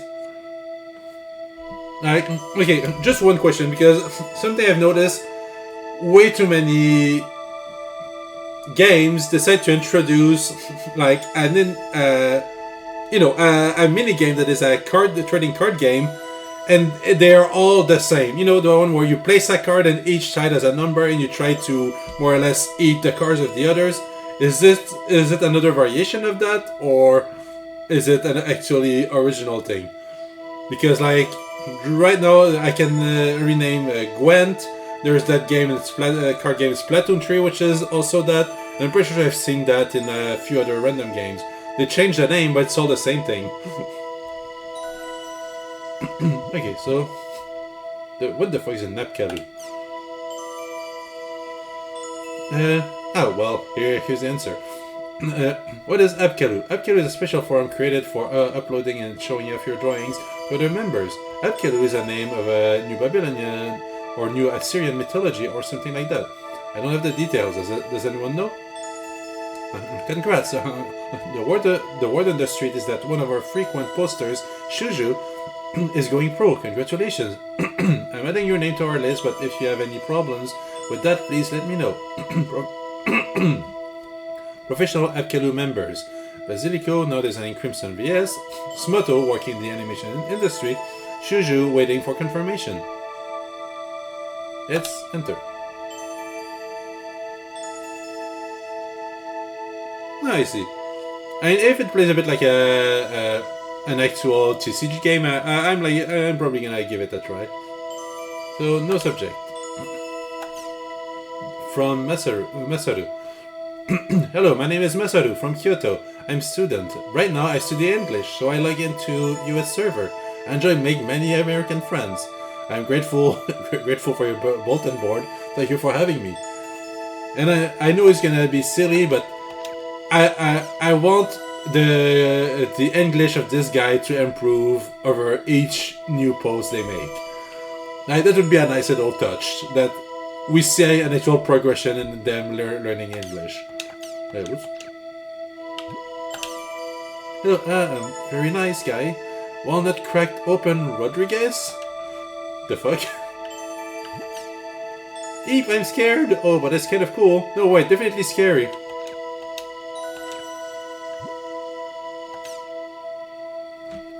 A refreshing breeze. Hello everyone, call me Maria. I had a scenery of grassy fields, so I tried my hand at drawing one. It's very embarrassing because I know I'm not as good as everyone else here, but oh well. If there's someone here that likes it, I have other scenery I like, so I would like to post them as well. What areas do you all like?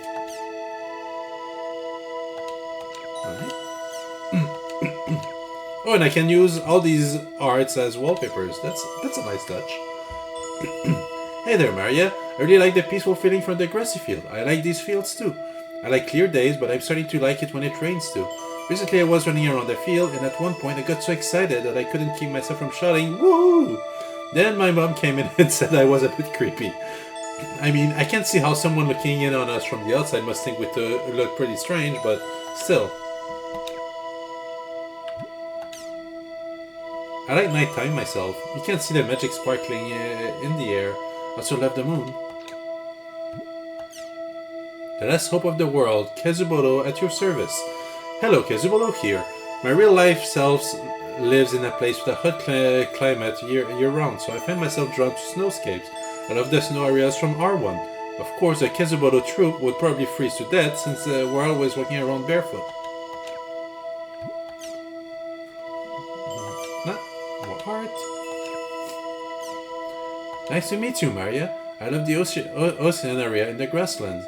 I always like to run along the beach, kicking up sands as I go. You always use such cute colors in your pictures. Should I just read it NaCl or salt? Because technically it's table salt, but everyone's here so good at drawing. It's amazing. The Kezuboro troop. Barefoot. Someone's feet fetish just awoke there.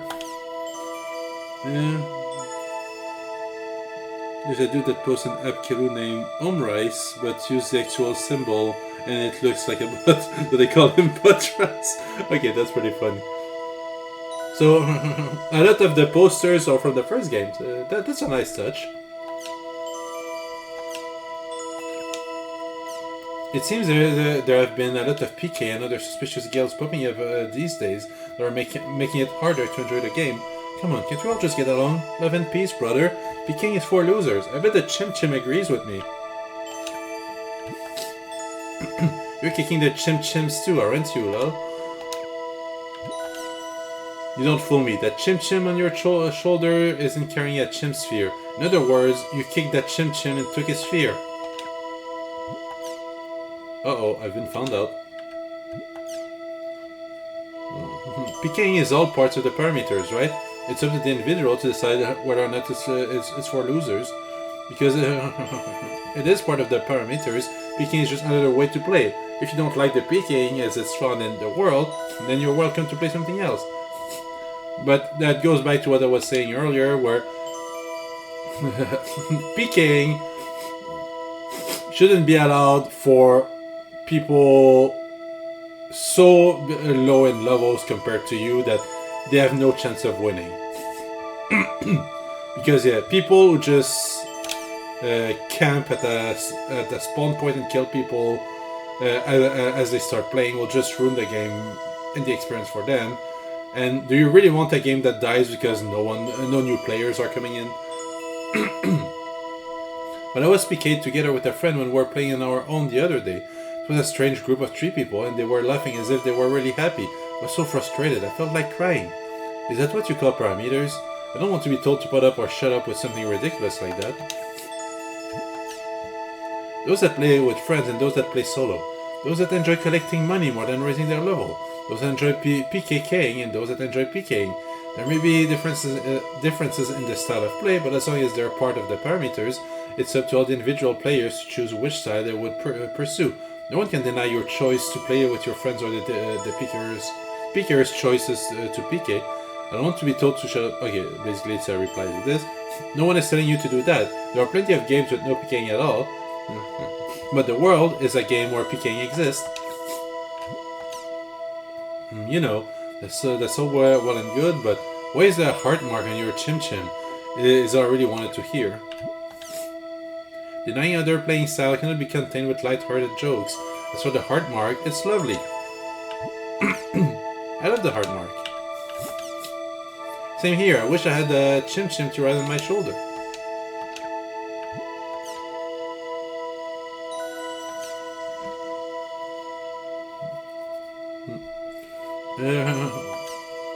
That's a pretty cool art.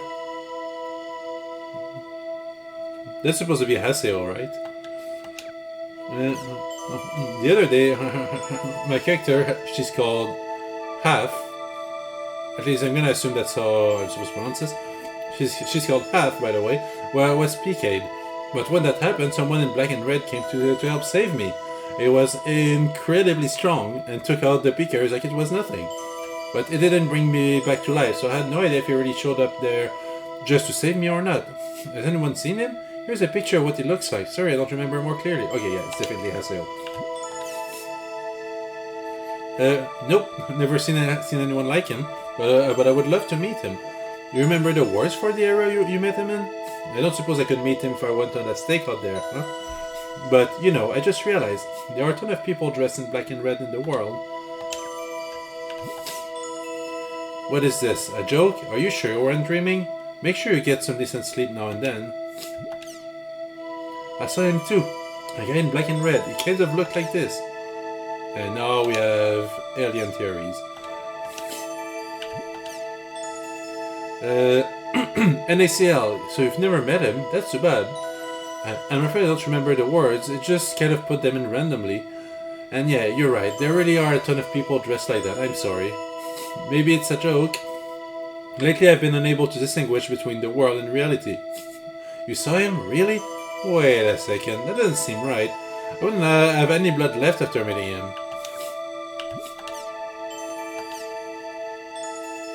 That sure is some art. Why do I feel like the art might have been different in Japanese release?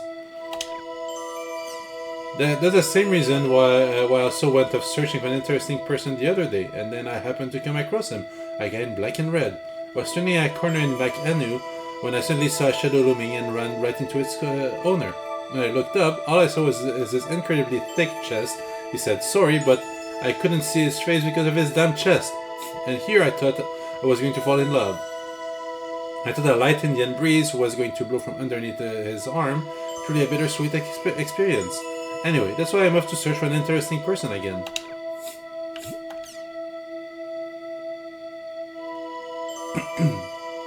Silly Machi.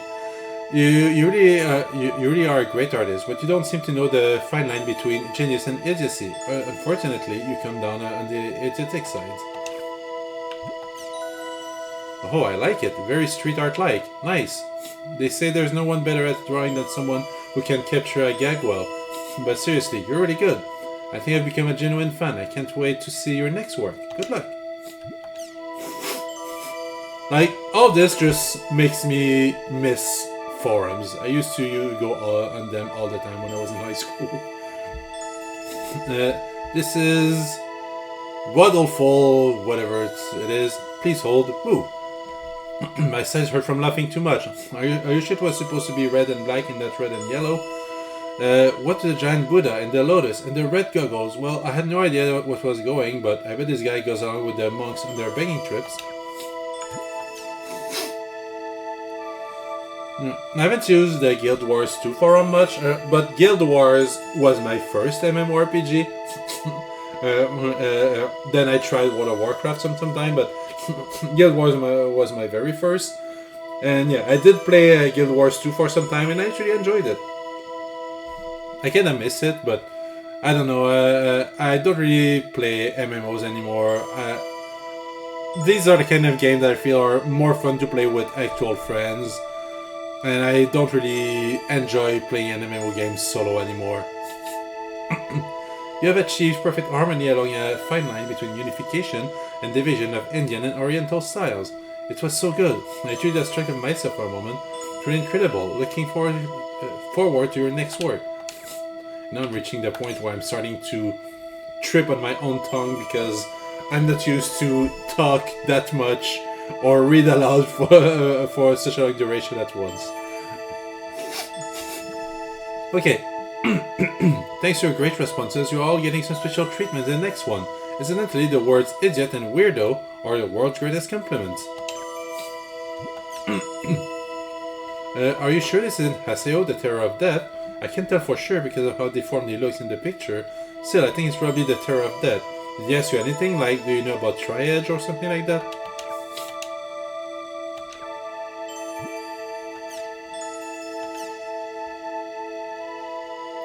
I mean, I actually played FF14 and really enjoyed my time in it. Though I pretty much did all the content available at the time within a single month. Then I dropped it because I didn't have anything else to do, and then I was realizing I was spending way too much time on that game. And back then I was trying to improve my digital art. So I put a full stop on it and just tried to draw for months. At some point I ended up stopping because I felt I was no longer improving and I didn't like feeling stuck where I was. So, but yeah, I did enjoy my time playing that game. Leviathan Extreme was one of my favorite boss. I just loved how the whole boat would be attacked during the fight and almost capsized and all of that.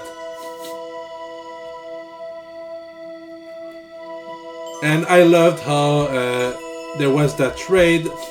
I managed to find a guild that was literally called Pickup Guild, and we actually did all the raids or while I was in there, and we did that one. I think it's the Crystal Tower, and it's that whole dungeon is an homage to Final Fantasy III, like the NES one. I really enjoyed my time in there, like seeing bosses I remembered fighting the original game, the music and all of that, so yeah. And of course, the Hildebrand questline is the best thing in that whole game. I thought I'd like to try playing soccer with Chimchins. Like, part of me wants to resub just so I can do all the new Hildebrand quests that have been released since then. I would probably just do those, then uninstall the game and then play again. Count me in. I wonder if we can get 11 players. Of course, I can't help feeling sorry for the Chimchims. That's kind of mean, but I think I'd like to try too. I apologize to the poor Chimchims. Just keep believing in this will someday come true, or rather, just a matter of time until CC Core includes this one in their update. I'd like to kick them too, but I think I'll pass on doing headers with them. That's just gross. I like to be kicked myself. Well, I like to try kicking them too. You're looking at their faces and you start to get this urge and it starts to grow and build, and then you finally let go and kick them and BAM! You feel great again. So yeah, count me in for the Chim Sucker.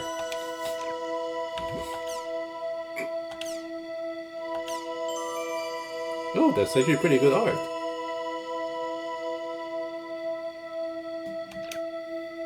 How are you? I'm Mechi. I'm an extreme noob who only just logged in for the first time the other day, but I'm already completely taken with the world. Recently, I tried making a party for the first time. It was so much fun. I found myself drawing without even realizing it. Yeah, but were the nice people who joined my party. Rohan's sister is on the right, and the other one is Beach Boy. When we fought the giant turtle, for some reason they were desperate to help. They also helped me to get good items and build up my EXP, to which I'm very grateful. I heard lots of stories about PKers too, so I was secretly worried, but I'm very glad they turned out to be such great people. And yeah, that is such a great feeling. Like, I haven't seen that in all the MMOs I've played, but there's a few games where I played and there's just that one person who's in the newbie area and like, hey new guy, follow me around, I'm gonna show you a few tips and tricks on how to enjoy the game better, and here, have this one item to get you started or something.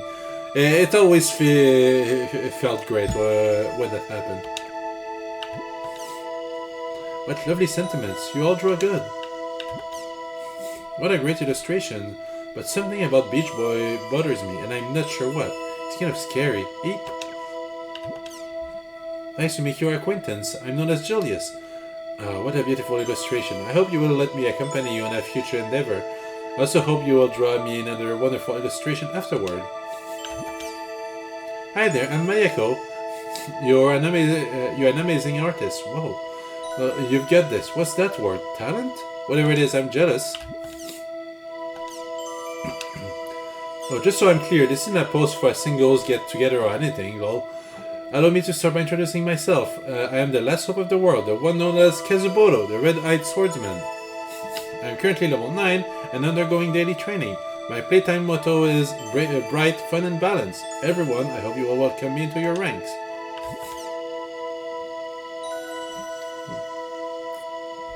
Oh, that's nice. Yeah, I haven't made a lot of friends in the MMOs that I've kept. Like, eventually we just grew apart, but yeah, I did enjoy my time with some guild members and stuff in some games. Your level is awfully low for being the last hope. Ouch, I see you don't hold back. Well, since I am the world's last hope right now, I'm not even a first hope, which is why I'm currently looking for comrades who will help me save the world someday. Fro. Admin, doesn't this fall under public solicitation? Is this allowed? That's true. This board is supposed to be for people to post their drawings and receive feedback, so it's not really the appropriate place for party solicitation. But it did put up a picture, so I'm going to call it a gray zone and leave it up to the admins. Besides, who am I to decide the rules of this board? If there's a problem with this post, feel free to delete it, admins. Deletion key 1234. Party solicitation fall under the following prohibited behavior. Please be more careful in the future. Please refrain from posting posts that contains advertising or personal diary content. However, since you have posted an illustration, the self-introduction part isn't a problem at all. Don't be so formal, join up with me.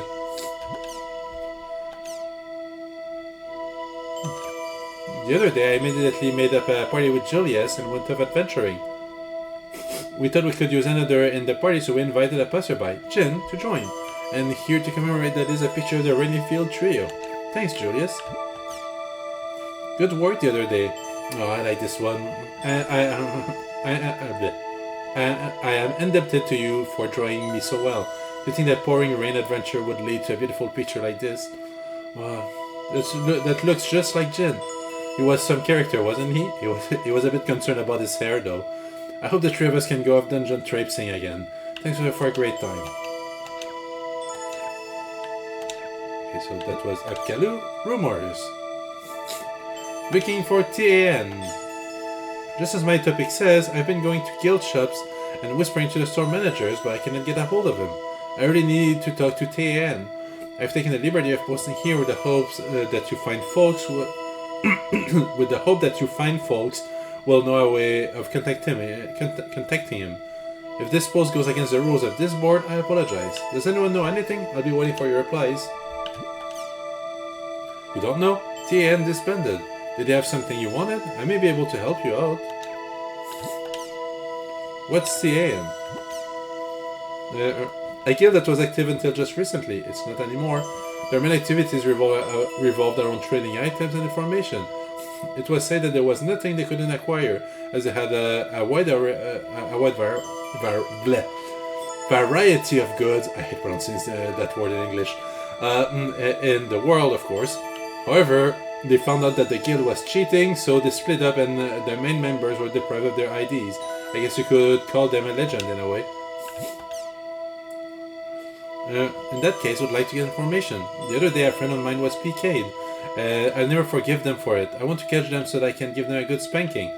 This is what I know about the PKers. They worked as a pair. One is a blade brandier, the other is an edge punisher. The edge punisher speaks strange. If you know anything about these two PKers, I hope you are willing to tell me. If it was just items, I may have been able to help you out. If you're looking for information, try whispering to Nuada or Encephalon. Okay, I'll try whispering to them. Thank you for your help.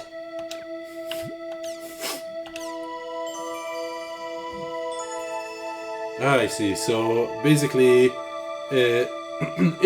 well, I don't know if he's gonna be in the game, but he was either a party member or an NPC in the older games, and they give us a little story of what happened with him in between the games. Hello and good evening. Do any of you know about the conditions to activate the world quest, the Forest of Pain? I completed all the quests except for the Forest of Pain. Are there any conditions I don't know about in order to activate this quest? That quest can't be played right now. That entire area is currently sealed off. Even if you have the words needed, I doubt you get transported there. You're pretty brave to want to challenge the Forest of Pain. The proud, upright posture of one dedicated to conquering the demon world that is said to be unbeatable. Oh, it's so cool, I can't stand it. The Forest of Pain, huh? I think it'd be best if you avoided anything to do with it. That quest can be played right now. That's too bad. Thanks for the information. What do you mean? Players that participate in the Forest of Pain quest are known to disappear. There was a time when this rumor was fairly well known. When it started, many laughed and thought it was just another urban legend, but upon doing some research, I found that player data for some of the people who participated were lost. Further research revealed that the actual players where the character data was lost were in a coma. It was a big deal. In the end, nothing concrete was revealed about the link between the Forest of Pain and the comatose players, but if I were you, I would stay away from that quest. Are you kidding me? Who knows? It's up to you to believe me, to believe or not to believe. But as they often say, where's there smoke, there's fire. For now, I'll just say that personally, I don't think it's just another rumor. Okay, I think I'll just hold off on that quest, even when it does open back up. And here I thought we would have words for that. The urban legend. Hey, Encephalon is that information guy. A friend of a friend told me that. I'm sure you've heard of that before. Rumors that feel real, even though they seem to have no factual basis. Rumors that seem to come true, even as they're spread. Rumors that seem logically impossible, yet become increasingly easy to believe the more you think about them. Half of the rumors on this board are rumors of that sort. Urban legends. I'd like to talk for a bit about these legends. If you have time, please lend your ears to a dull analyst. If you have way too much time, please write a response. I'm sure he would be thrilled. In Roots, there were only 2 people that completed it. I saw in one other who shall remain unnamed. Alright.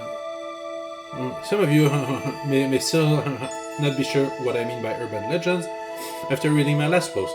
How about if I mention the woman with the crooked mouth, the axeman under the bed, the cat in microwave oven? Okay, I've heard of the others, but not that one. Or the baby in the locker.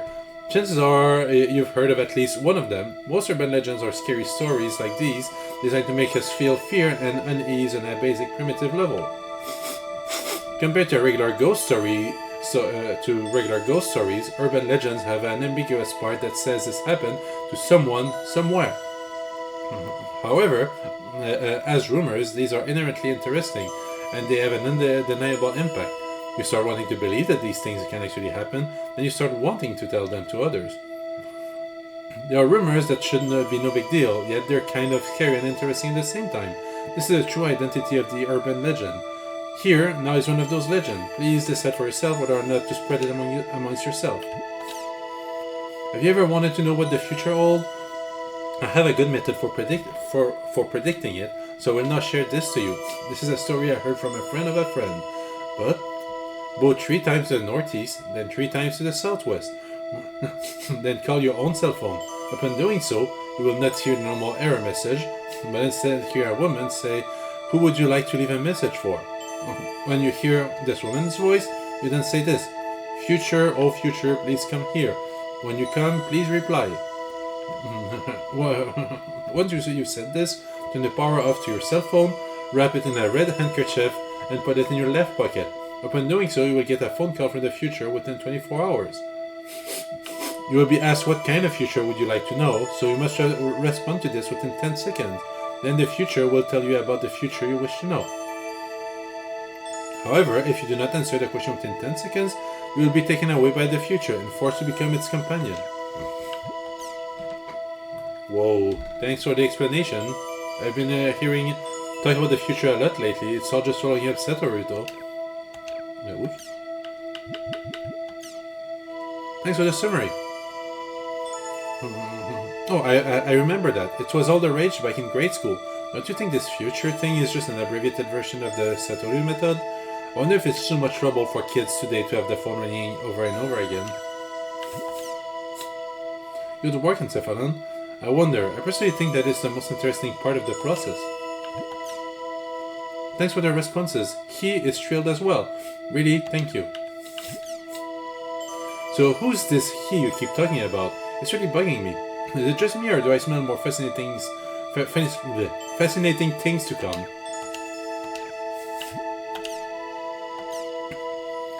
I tried collecting up the latest rumors. If you're interested, here they are.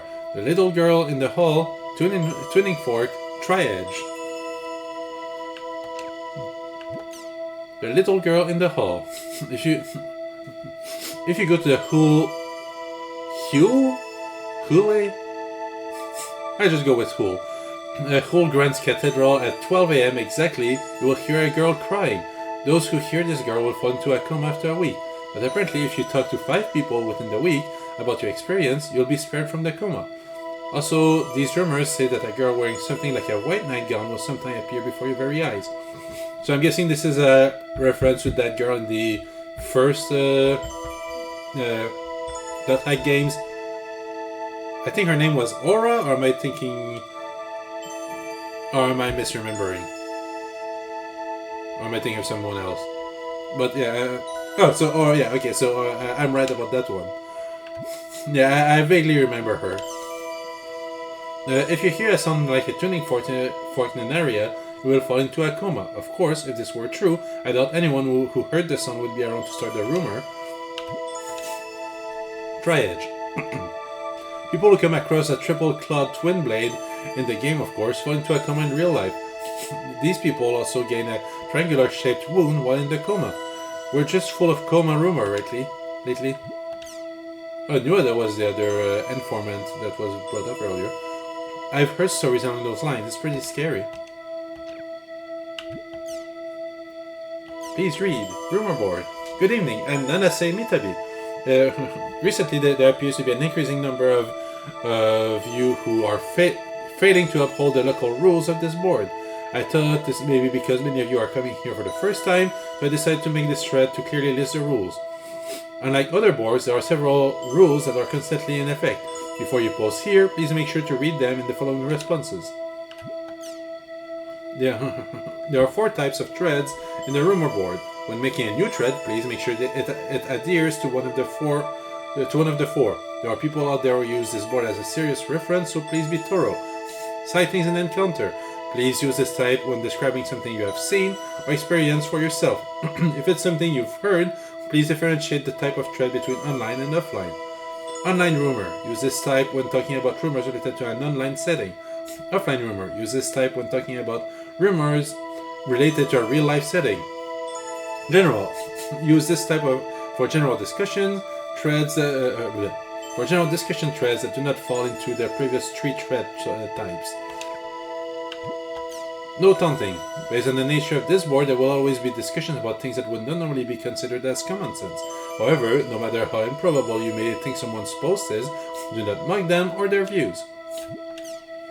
No matter what time of day it may be, always greet your fellow posters with "Good evening." There is no particular reason for this, but it has been a long-standing tradition of this board. Please uphold it. Point of caution. The things written in the threads here are rules pertaining only to the rumor board. Please stop bringing them to other boards and sites.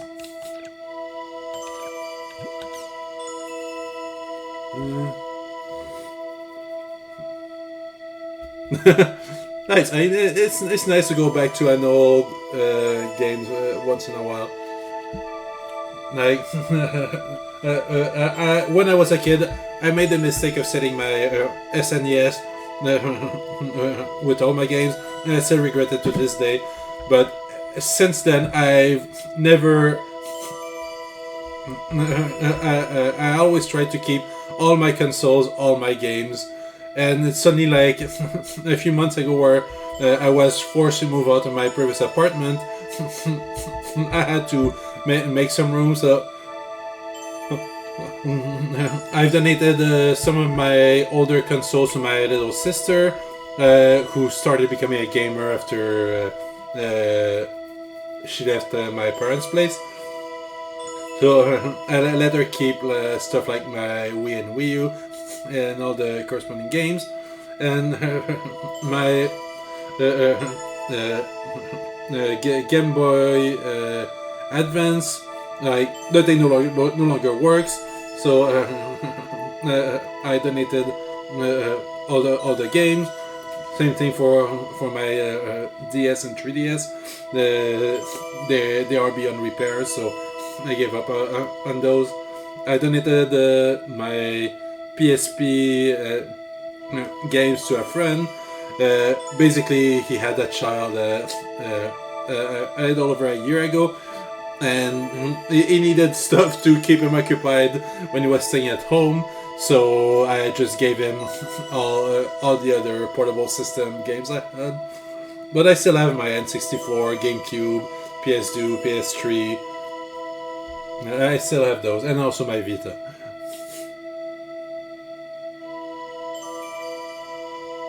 Yeah.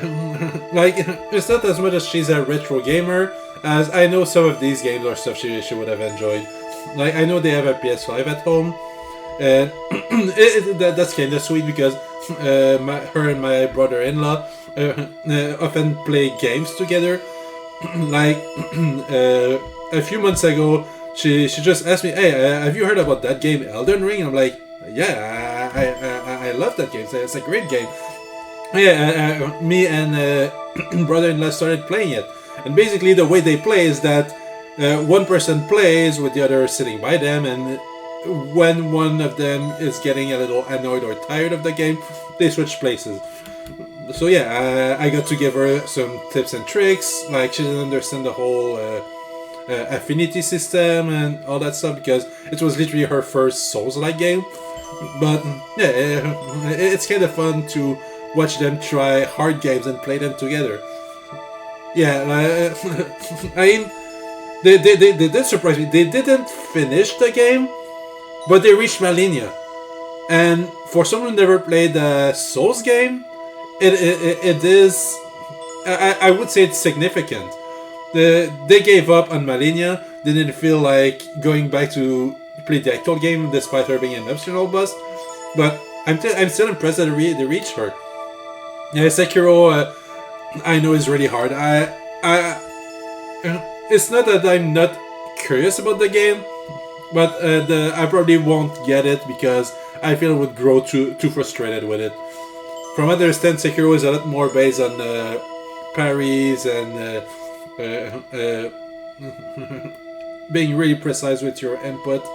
And while I'm not gonna say that I'm not gonna say that I'm a button masher, if with my Tourette syndrome, sometimes I don't have full control over my fingers and hand or whatever, so games that requires extremely precise timing and stuff are extremely frustrating for me.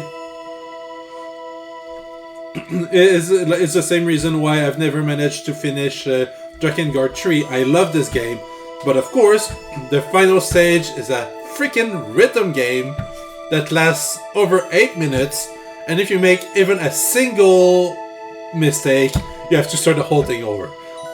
I've never been able to finish it because of that. Like, at some point I lose control over my eyes and I can't time my things properly.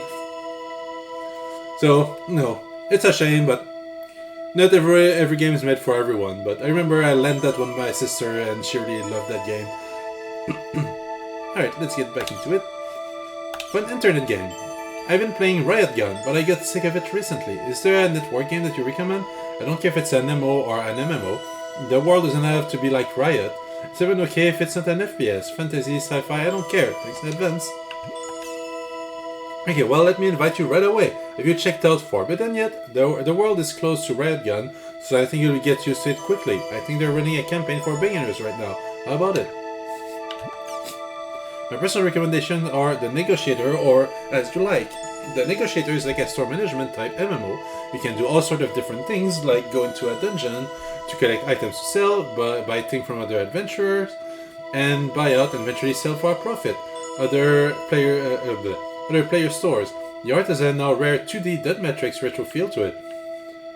I feel like they are... It's probably not the case, because I don't think it was already out then, but it almost sounds like a description of Reseteer, which is a pretty fun game. As You Like is a miniature garden type MMO game.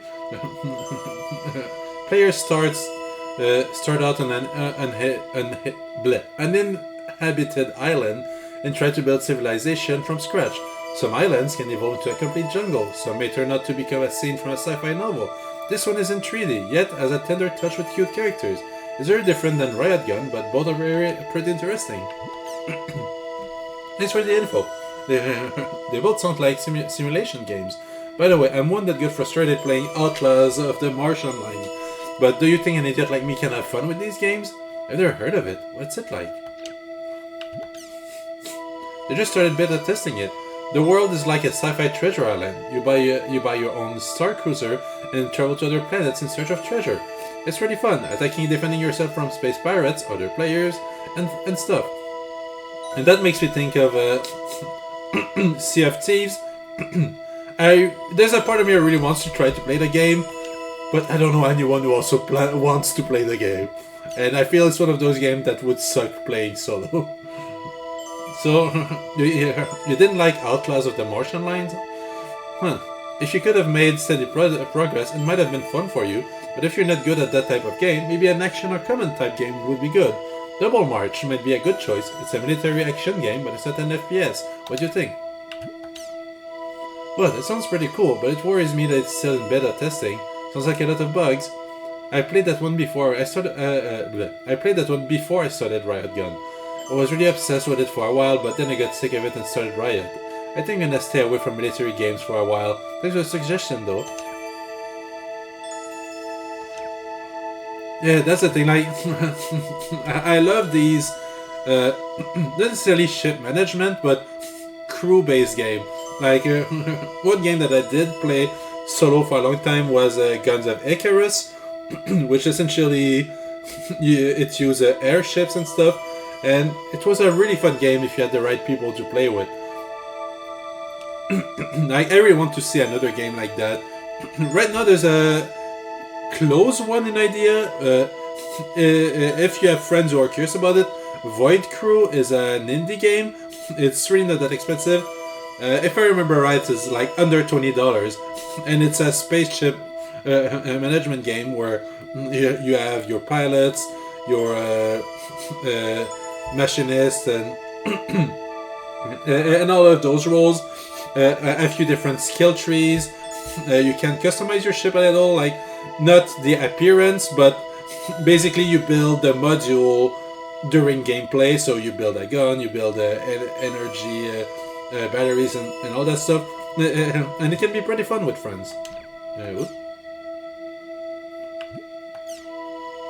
I play now. Have you heard the news about the new International Space Station? It looks like the group is actively taking names for the space station. To make a suggestion, you have to be an elementary, middle, or high school student. So, do any of you students out there want to make any suggestion? If we participate, everyone will know our age. Oh well, it's okay. I'll go first. All for one. All Might, was that you in high school? Okay, count me in too, as I started the topic. How about unison? It means the sound of the same note. Like, everyone should try to work together, you know?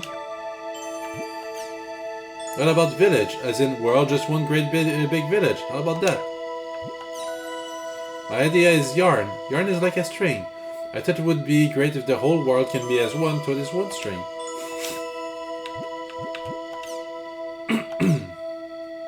I always thought there were a lot of scary people around these days, but when I saw the news today convinced me even more. I guess you call those kids with sunglasses online junkies? Doesn't that just scare the life out of you? Whenever I see that, I think of an old movie. I can't remember the name of it. Definitely, I feel bad saying it because that's how I earn my living, but it is scary. They all look as if they're all in the midst of being brainwashed or something, lying back with those awful sunglasses in that dark little room. In a way, it's too perfect. Huh? You work for CC Corps? Unfortunately, no. I just work in an electronics store. Yeah, is that the one where you see aliens when you put on sunglasses? Or the one where secret agents with the same face as like the main character? Excuse me, but I'm one of those people, but I don't do the things you see on the news. I'm not slick enough to be surfing the internet or playing a game while walking at the same time. I never been to an internet cafe before, but that's how it is in those places. That's awesome. Now I want to go and see for myself. I think it's that one. All I remember is that the people in town all start wearing sunglasses, but it might be different. Are they referring they live? I haven't seen the movie, but if I remember right, the main character puts sunglasses on or something, and now he sees the world as it's supposed to be. Then it must be the one, the Secret Service guys. Oh, okay. Age limit. Is this fair? I think everyone knows that the age restriction for games offline have become more strict.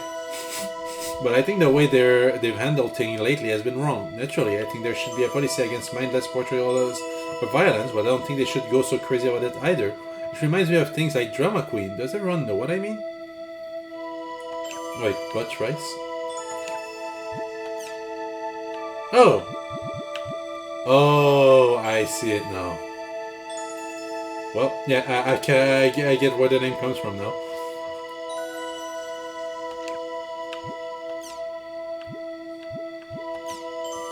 Oh no, I predict another heated discussion. I think you've answered this thread yourself. I agree with that statement. However, the enforcement policy has just recently been changed, so I think we should give it a little more time. Drama what? Did I miss something? Please forgive my presumptuousness, but I'll try to answer. Drama Queen is an incident that occurred in 2015 with regards to textbook. Cinderella was used in a second grade Japanese language textbook, but many parents felt that the material was inappropriate.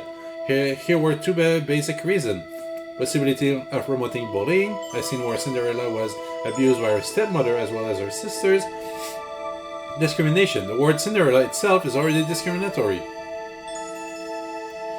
The worst part is that I've seen people like that, who are like, oh, this word is discriminatory, and like the person just described their OC that was a white rabbit. They just referred to it as a snow bunny, and someone started getting on their ass about it because it's also a slang. Like, it can be used as an inappropriate slang, but like, come on, there's context. That was not the way it was used. The textbook's publisher bowed to the pressure, recalled all the textbook, and removed the material. This is referred to as the Drama Queen incident.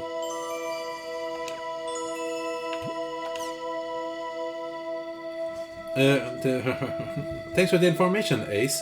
It certainly sounds like they made a big deal out of it, out of nothing. But this is a different kind of problem. I don't think you can lump that together with the game restriction issues. Overall, I'm in favor of restrictions. I don't think it's a good idea for mentally immature children to see footage of explicit content.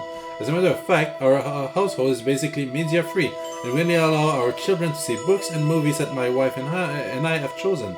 I can't say that it is the best thing to do, but at a time like now when information is so overwhelming, regulation is the only way to protect our children. And while I don't know these parents, why they might be going a little overboard, parents today should do a little bit more of that.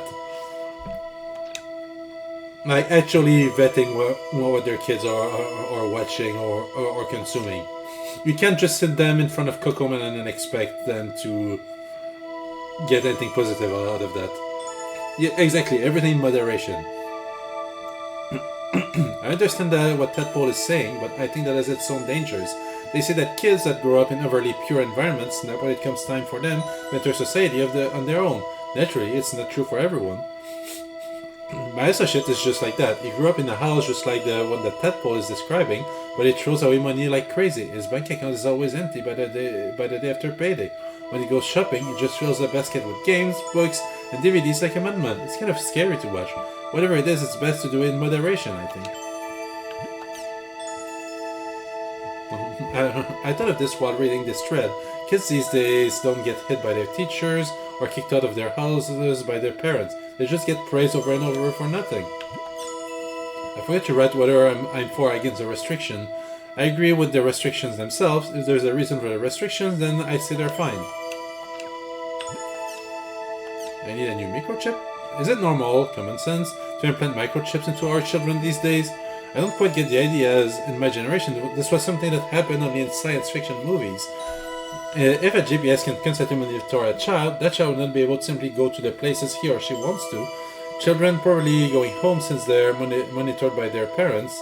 Is this how culture should be? Speaking for myself, I find it awkward. How do the rest of you feel? Nice to meet you, Apple Star. I'm a mother of a single child. My son entered elementary school 2 years ago.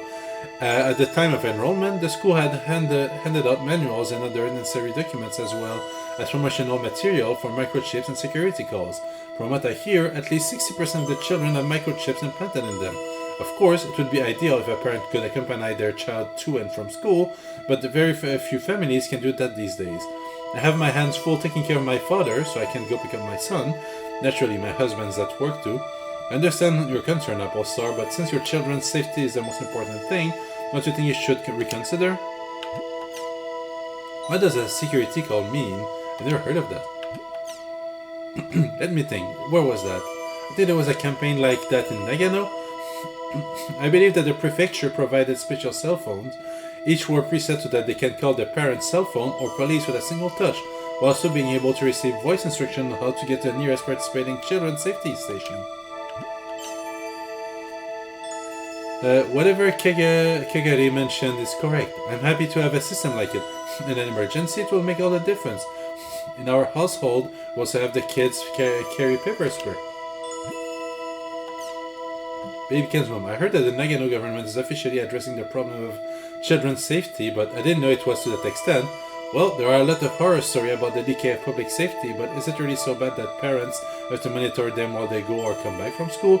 Isn't that going a little too far? Once something has happened, it's too late. You have to take whatever precautions you can to make sure it doesn't happen. I don't know what you're all talking about. I'm sorry, but there's something I want to say, so here goes. A few days ago, I went with my mother to get an MC put in me. I told my mom I didn't want to, but she wouldn't listen. She said it was for my own good. But I just don't understand what was for my own good. On my way home from school, I stopped by a friend's house, but I got an angry phone call from my mom, who was just trying to get back the DVD that I lent. On the way home from cram school, I stopped at a convenience store to talk with my friend. Again, my mother called and yelled at me. There's no way I can handle this much longer. These MC things stinks. It takes courage to respond the way you did. Even if the child doesn't want it, the parents may still want to do it, because they worry. I can see both sides, so I have mixed emotion. But don't you think it's a little weird that people mildly accept having MCs implanted in their children, but they get all worked up about the citizen numbering system? I don't think anyone wants to be bound by data. I don't mean to call you out, but baby Ken's mom, How would you have felt about having an MC implanted in you when you were a child? We all wish there was less crime, but we can't hope for much under the current circumstances. But even so, instead of relying on the most convenient solution, I think that we need to find an answer that is good for both adults and children.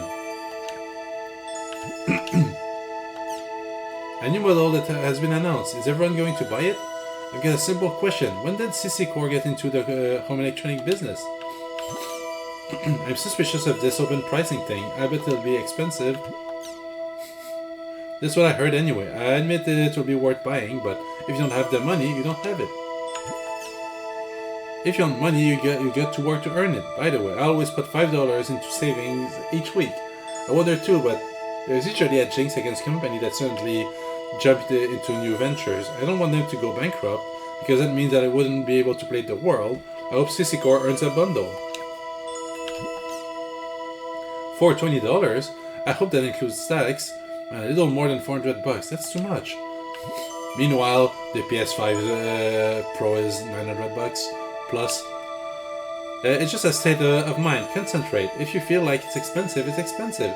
If you feel like it's cheap, right? Relax your mind. No matter how I look at it, it's expensive. Crimson VS. Man, how long have I been reading these things? It's already been over an hour. Expected results 1. Complaining about this won't speed up the process, so why don't we have a constructive discussion on what we can expect for the next version? A CC Core employee may read it and pick up on some of our ideas. This is how Crimson VS will change in its next release. So, okay, write down all your best thoughts. This may sound selfish, but there will be more hot girls. Huh, you don't like that? Personally, I would really love to see it. The opposite. I wish they'd come out with sexy guy cards. I like guys with toned biceps and abs. I get hot just imagining them. For a moment I agreed with you, but you go for guys with muscles? As for me, I like lanky, pretty guys. Forget that I said anything. I wish I would increase the number of cards in your deck stock. I hate having to have the deck in front of you and making notes all the time. Sorry for the boring opinion. Monster cards! Tons more of them. Podemon can't get enough. I'm already in the world mode. Well, in the next version, I want to see twice as many, no 4 times as many monster cards. That's what I want.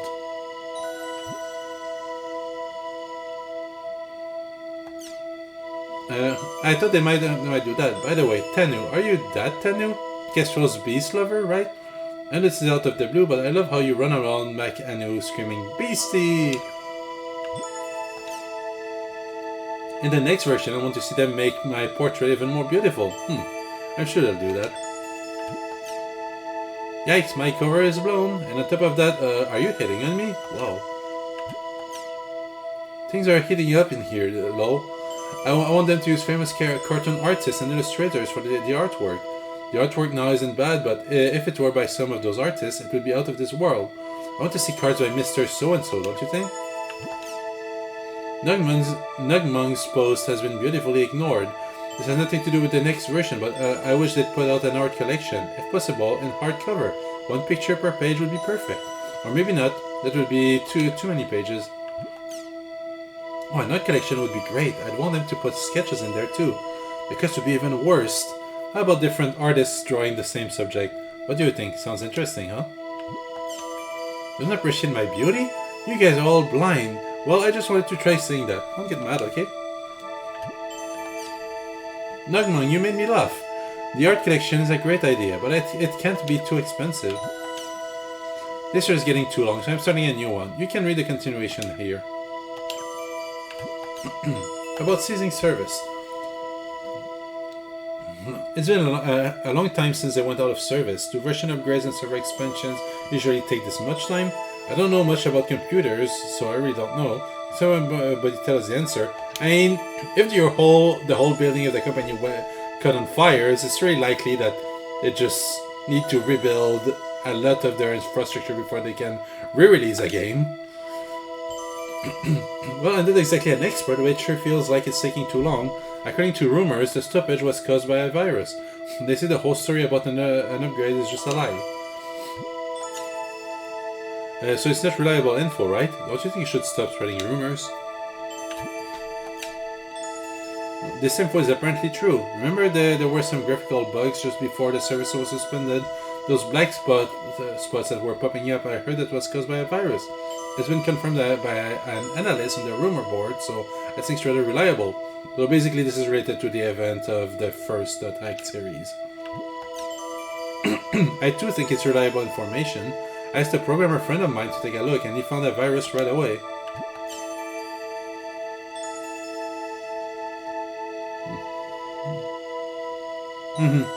This friend of yours sounds suspicious. Are you sure it's really true? I totally agree. It's unthinkable that a version of or a server upgrade would take this long. Maybe a couple of years ago, but not now. I heard that rumor too. I personally think that this rumor is believable. Even though, like Killer Whale said, it's not for certain. In CC Corp's case, it seems likely. So, is it safe to say that we're all on the same page, that this has taken too much time? Wait. What's ITA again? Whatever, I don't remember. I tried to start it, but it was temporarily out of service. What's going on? Hi there, my name's Alphonse. The problem is just like it says above, and on top of that, not only is the game out of service, I'm also not able to view the official website. I don't know anything about this game other than that it's a card game. So if it's okay with you, I'd like those of you who know to tell me how to play this game. Okay, let me explain the basics. This is a type of card game where the game plays out automatically.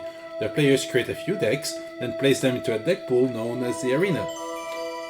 After that, you just leave them alone. When you check the arena, you see that the deck is battling on its own and earning points called battle points. Use the battle points to purchase new cards, strengthen your deck, and then leave them in the arena again.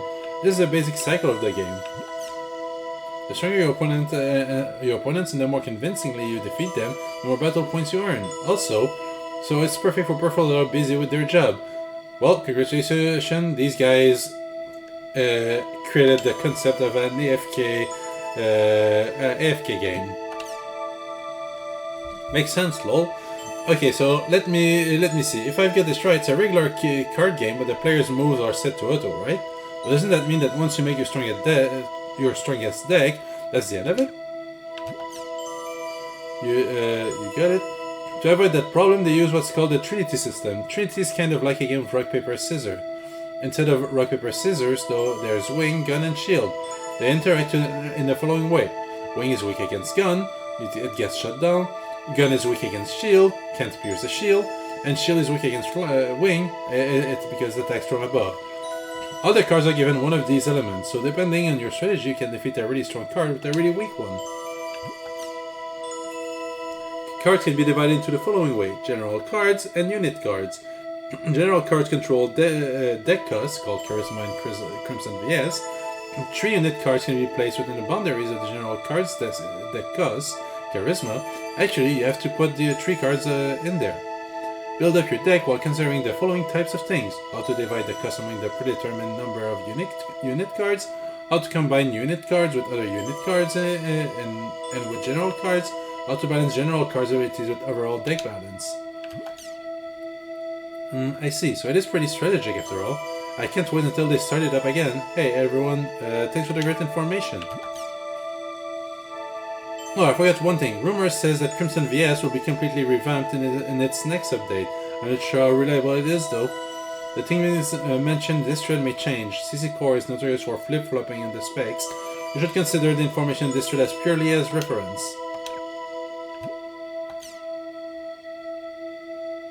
Now, I've only played a bit of Commander. It was when it was officially turned into a mode.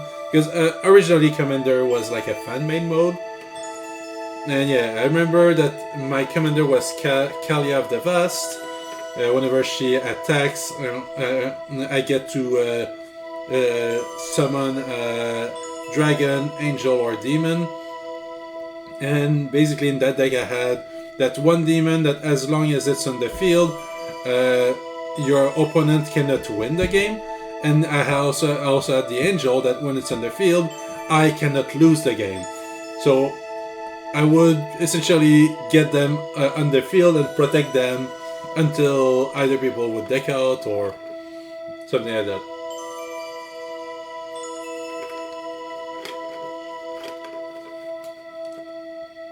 I mean, deck out was not a very common thing, but essentially stalling so I could actually build my stuff. Because there was no real risk as long as they were out. I tried this game, but it won't start. How do I get it to start? The world runs okay on my computer. Do I need to use some kind of special thingy? The game is temporarily out of service. Please wait until it resumes. How long do I have to wait? And why is it out of service? I don't know. Everyone is waiting for CC Core to make an announcement. I don't know the answer to this either. We're waiting for CC Core's announcement. Okay, I got it. Thanks for the answers. And the world, finally.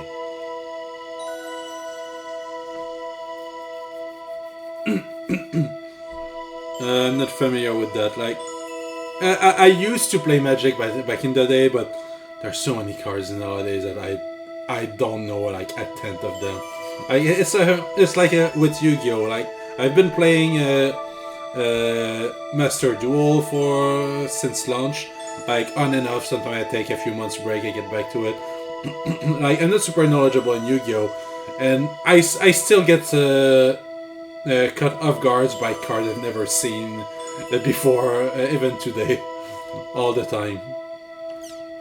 The existence of the PK system. I'm going to talk a bit about PKs. The PK system was around since the days of Fragment, and until it was abolished in the middle days of the world, or 1, it was a system that made the world really unique. When the PKs were abolished, the players held protests at each of the root town, and fan sites demanded that PKs be brought back. Now for the World R2, the PK system has been brought back. It has its pros and cons, but the players generally welcomed it when it first started. But lately there have been a growing number of people who call out for it to be abolished again. In the outside world too, people are talking a lot about whether it's morally correct to have a game where people kill each other. So considering all these things, I have a question. Does the world really need PKs? Please give me your detailed answers. Thank you. The purpose of this thread is not to criticize PKing. Please don't flame or troll. Thank you. I think the world definitely needs PK, though I personally hate PKing. In network games with no PKing, you have no choice but to accept getting cheated or get swindled by other players. But in the world, there's the PK system. If you use your brains, you can use a PK system to protect yourself. So just from a self-defense point of view, the PK system is necessary. That's basically my opinion. I'm against the current PK system. I won't say that the system itself is bad. However, I can't agree with a system that blames the victims and says that if you don't want to get PK'd, you should do the PKing first. For example, they could make some servers where PKing is allowed and others where it's forbidden. Or make it so you can turn PK on or off. If it's off, you can't PK someone, and you can't be PK'd either. I wish CC Core would think of a way to separate the people that want it and the people that don't want it. I personally think either way is fine. Even if you do get PK'd, it's not that big of a deal as it's within the game. So maybe you'll lose some experience in the time you spend to get those points. At worst, you may lose some items too, that's all. So do you really have to talk about who got PK'd and who did the PKing? Naturally, if your dear character is PK'd, it's going to upset you, but it's just a game, right? I'm not saying you should enjoy getting PK'd, but maybe just take it a little bit more lightly. It's not an issue of is it necessary or not, is it? That's the part of the game. The real winners are the ones that have fun. My 2 cents. I'm all for the PK system. I started playing the world because it had a PK system, which is something that I wanted to experience, although my fear of retaliation prevents me from picking anyone. For someone who wants to play a game with a PK system, such as myself, it's absolutely necessary to have one. But to be honest, I don't really care if the world has it or not. I'll go to whatever game that has the best PK system. Lastly, I want to add a personal commitment to all you people who say that you hate PKing but still play the world, which is a game whose main selling point is the PK system. Just want to say, go play another game. I'm begging you. I want to talk about the World R2. It's a mistake to have the PK system applied to the entire game.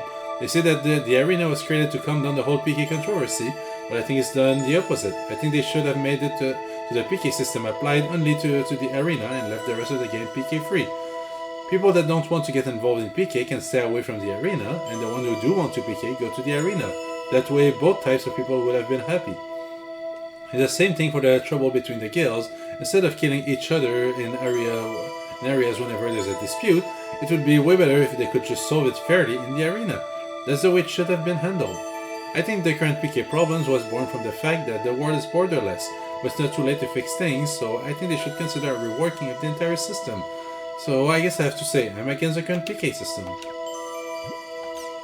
Where can I get home shells? I'm looking for a gnome shell. I just started, so I don't have much money, and I'm hoping to get one from some monsters and treasure chests. Where can I find one? Someone tell me. And I'm guessing we're gonna get our first clues for keywords. Hell yeah! Buzzin' Rat Spuddle. Must be tough just getting started. Let me think. Go to the area below and break the barrels. I think you'll find some. Though you don't have money, be brave and you'll do fine. Good luck.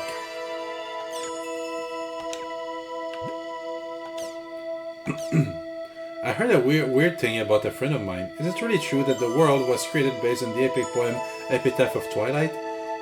Also, if this is true, what is that on the official page? Does anyone here know anything about this? I believe this is true. CC Core won't officially admit it though. Well, that's the Epitaph of Twilight, right? I heard that the Epitaph of Twilight was a fantasy-style story about the search for a dragon, but the main background story for the world is just about a bunch of guys fighting each other. I don't think that can be right. The previous version, The World R1, was most definitely based on the poem Epitaph of Twilight. It said that the words written at the altar and the hull grants are proof of that. With regard to The World R2, the two event planners structured the game from scratch while incorporating the atmosphere of The World R1 as much as possible. Excuse me, but you tell me your sources? CC Corporation's design, so this is how I think it is. Fragment, based on the Epitaph of Twilight. The World R1, based on the Epitaph of Twilight. The World R2, CC Core's original scenario, partly based on the previous game. That design has insider info from the designers? I figured it would just be mindless advertising. I underestimated them. Did you need to be a gold member of the CC Core official fan club to be able to receive the e-sign? Exactly, but you need to have $30 cash in your cyber wallet, so think carefully before you register. Wasn't there a guild that was collecting the Epitaph of Twilight and the Twilight Keys? I wonder if that guild is selective. I don't hear anything about them anymore. This is starting to look more and more like a bad rumor boards. That was the Twilight Brigade. Now that you mention it, I haven't heard a thing about them lately either. They used to be so active too. I wonder what happened. Maybe they broke up? The guild itself is no longer around. It seems they just fell apart when their leader disappeared. But I heard the leader recently returned to the world. I guess the former members of that guild are starting to get active again too. I mistakenly used a rare serrated edge nickel coin I bought at an auction to buy a rice ball. Good evening. This is butt rice. Oh really? I wonder if the rumor board is going to get busy again. If it gets to be what it used to be like, I'll be posting it there too. Bring in the Twilight Brigade. Sorry for the noob-like question, but what exactly is this Epitaph of Twilight and Twilight Key business? Well, please forgive my presumptuousness, but let me try to explain. The Epitaph of Twilight is an epic poem that was posted on the internet for free. People say that the world R1 is based on it, but CC Corporation denies it. The person who wrote the poem is dead now, and you can no longer see the website where it was originally posted. The poem itself has been scattered as well. The Twilight Key is a legendary item that is said to grant the wishes of whoever is lucky enough to find it. Lots of players have been looking for it ever since the days of Fragment. Despite the fact that an extremely large number of people are looking for it, there are no reports of anyone having seen it. Lately, most people have started to think that it might just be another urban legend since the information is so vague. I hope the above explanation has been useful. Now if you'll excuse me, I must be going. So the Twilight Brigade is a guild that is dedicated to finding something that doesn't exist? That sounds kind of romantic.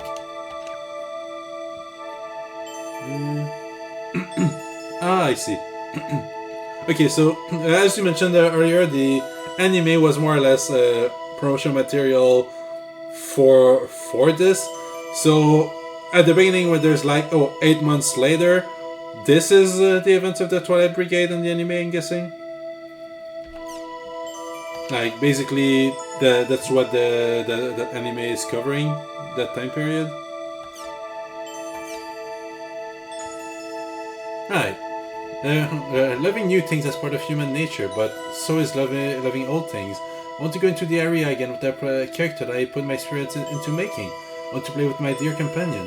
The images of a drenched CC quarter on the news, toasted servers standing there with despair, the diligent petitions were not answered at CC Core announced the resignation of the R1 restoration. However, listen to this. Even so, the old warm-hearted me still wants to go back. No, I'm actually still warm-hearted. I hope the CC Core guy, especially the executives, hear my cries, and I hope they bring back our dear old world. I want them to bring back R1 too. It's not that I hate R2, it's just that I have more memories with R1. Damn it, who started that fire anyway? Was R1 really that great? Isn't everyone exaggerating a bit? Graphically, R2 is way better. The game system is better too. I still think R2 wins hands down. I hope R2 really takes off. I admit that's true, but how do I put it? That doesn't matter. It's not the same as R1. We want our old R1 back. I started playing from R2, so I just don't understand why everyone makes such a big deal about R1. So here's my question. If R1 was brought back or remade or whatever, what would you all do? I'll play them both. The reason is that I don't want to lose the characters I built up in R2, but I also want to play R1. That's a tough question. I guess I'd like to play both, but I don't have much money. I'm not clever enough to play both at the same time, so I guess I just wind up playing R2. Basically, I'll keep playing R2, just like Apple Star. I can see myself playing both, but if our old character data is restored, I might just quit R2 and play R1 instead. There we go, we went through the whole thing. Now I'm going to save now so I don't forget.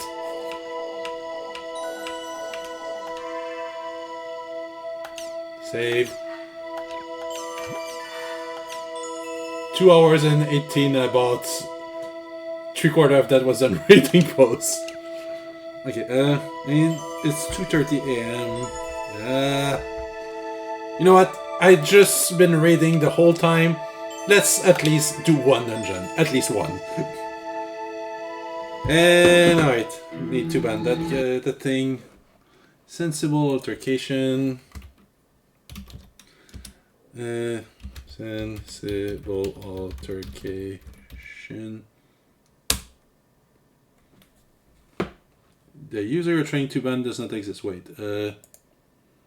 Did I mistype it? Is that like a capital I? Can I ban it that way? I can block him. Well, I'm at least going to report it. Part of me wants to report him for terrorism, but that's not exactly the same thing. Spam, scam, but there we go. Report. Can you give us more information? Spam. And it's also a bot, but why don't they allow me to select like multiple of those? You're reporting for their chat messages, yeah. Spamming my chat to sell me views and bullshit. Alright. Submit report. Blight this user.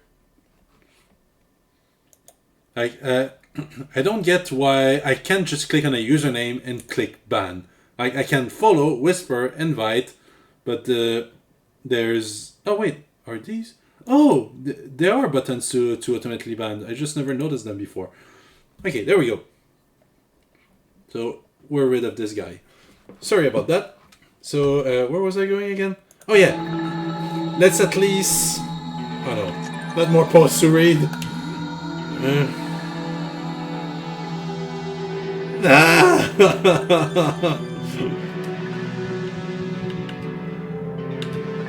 Okay, let's take a quick look. New initial character creation, you can select a job class for that character. Job Twin Blade of high agility, alright, rapid attack. Blade Brandier. Blade Brandier fights with a sword similar to a katana. Say that all warrior classes derive from this class. All the abilities. Oh yeah, quick question, because in that cinematic earlier, we see Haseo use multiple different weapons. Are we locked with a weapon type, or can we use any of them? Edge Punisher. Edge Punisher, job class that prefer to a giant sword. If one of these weapons are in his most power, it can slice most enemies in half with a single stroke. Lord Partisan, nice drill lance. Lord Partisan with a giant lance. Other class can measure increasing power. High defense. Tribal Grappler.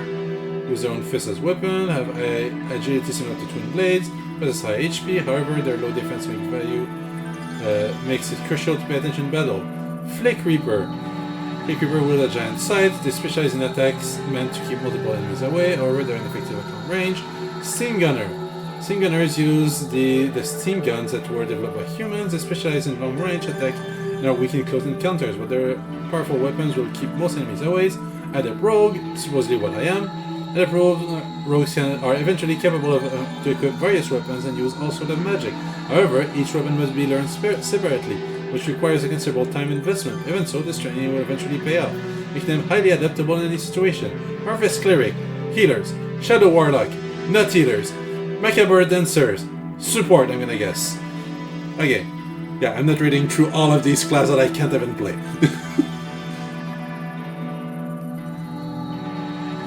Can I have one of these Chainsaw Sword? Oh yeah, I think Haseo had one in that cinematic, so... We'll do it for the Emperor. Monsters are controlled by the shadow that lurks outside the root town. Most monsters disappear when the 6 great spirits and the 2 goddesses were victorious over the shadows. They began to increase in strength after humans destroyed the gods. Ogres. Okay, goblins. Gun giants, okay. I'm gonna skip a little because I actually want to play the game a little, but just want to take a quick look.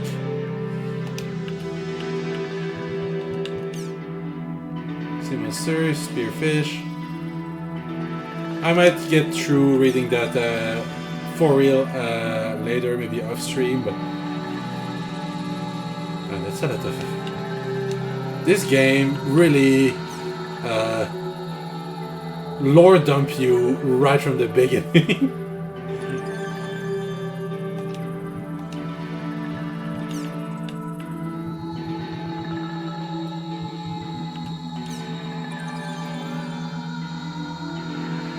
Okay. Crumpled Tree. Demon Beast.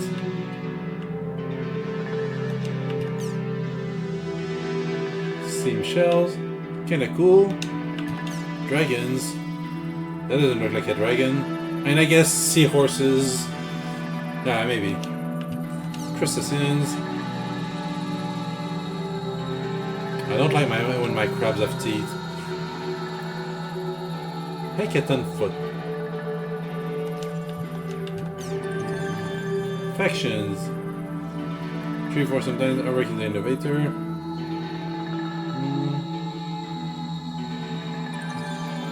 Okay, I'll read more into that later.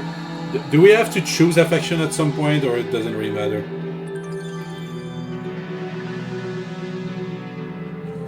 Listen, that apple pie is pretty cool. Like, okay. Like, to give them credit, though I do prefer Hydrapple more. Okay, so player characters are human, highly adaptable, yada yada, beast.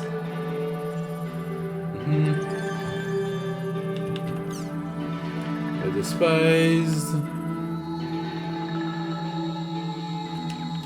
World without gods.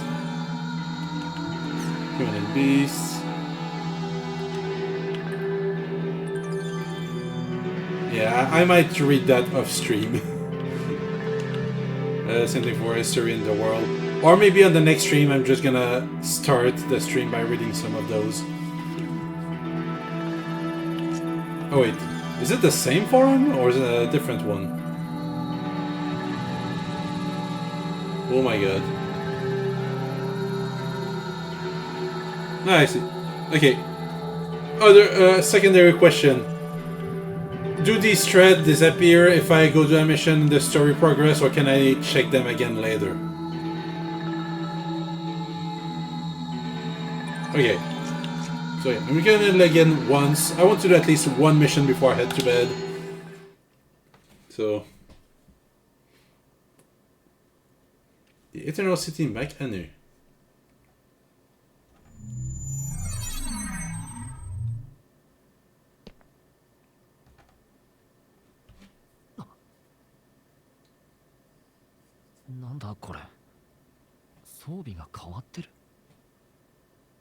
Isn't it your starting equipment when you first logged into the game?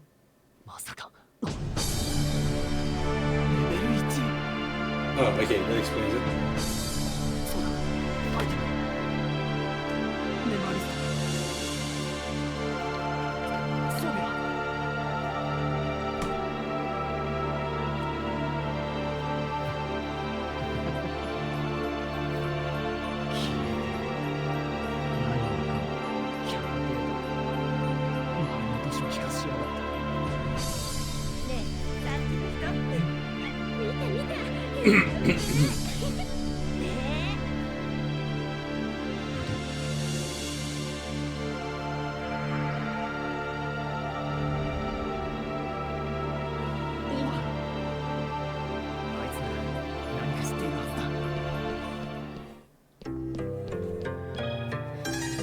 Sometimes your next destination is indicated on the map by a cursor. Click back to view the map. But I just want to do one mission. Can I do that? Damn it.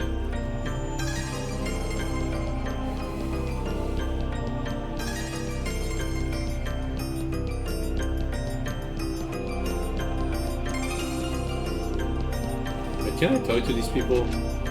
Oh, I can. Because the face probably don't die. Harvest Cleric, when I try to cast on someone, I can request you can help. Waterfall. Trade. The main trading screen can trade by setting up to 5 items in each window. Are these NPCs all set or are they like random? Like this guy, will I meet him again later, or is it like he appears once and then never again?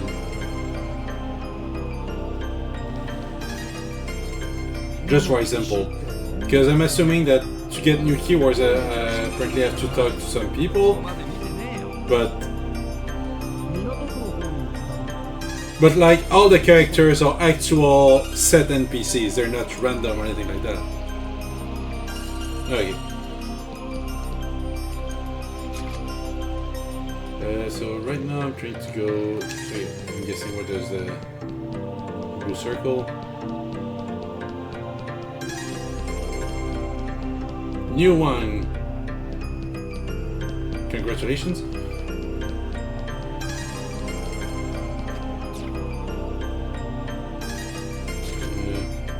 Yeah, still that way.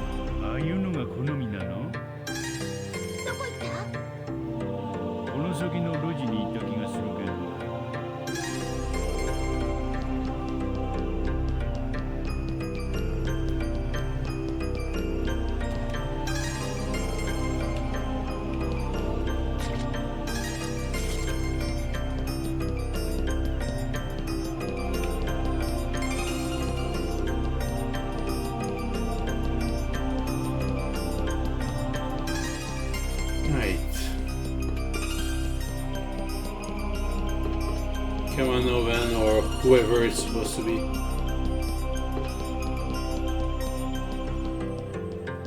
But I was going up the staircase, not down.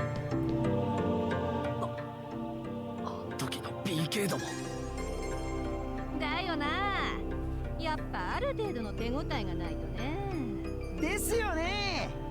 弱っちい奴らばっかりじゃ腕がなまっちまいますしね。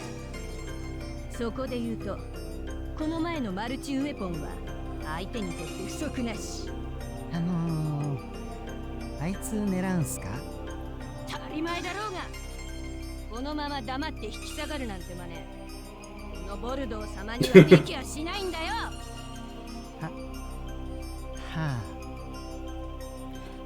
I'd say one of my oldest video game crush would have been Aerith. あんな雑魚ども相手にこの俺が And then Sephiroth happened.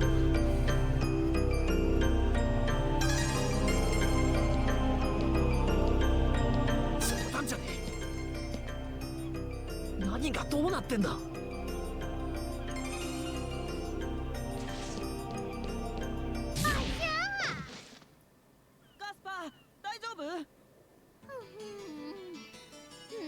なんだ君は大丈夫だった？ああれ？君初心者？そうなの？びっくりしたよね。驚かせてごめんね。ふざけるな。誰が初心者だ。俺は死の恐怖。死の恐怖？え、それってもしかして有名なPKK のハセオ？ああ、そっか。PKK か。どっかで聞いたことあるって思ったんだよな。でもそれってハセ用だった気がするぞ。そうだっけ？そうだよ。俺が本物の PKK のハセオだ。I mean, it's an MMORPG. You can't just tell people to look at me and recognize me when anyone could just replicate the look. そういうことはもう少しレベル上げてから言わなきゃ。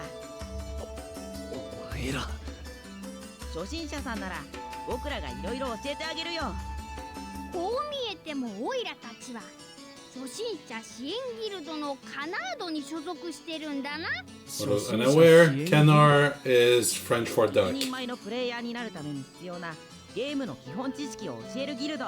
結構有名なんだぞ。おっと、まずメンバーアドレスをあげなくちゃね。受け取って。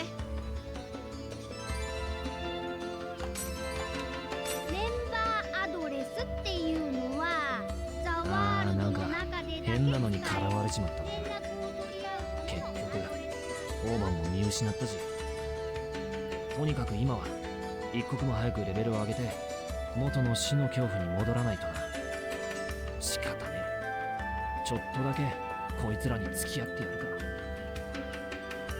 か。だから必ず承認してくれるわけじゃないんだよってちゃんと聞いてた？ああ、聞いてた聞いてた。本当に？本当だ。 Is it just me or whoever is voicing Gaspard is a really annoying い voice? ろいろ教えてくれるんだろ。ほら、とっとと次の授業に行こうぜ。 Or speech pattern. じゃあエリアに行こうか。オイラたちをパーティーに誘ってカオスゲートに行くんだぞ。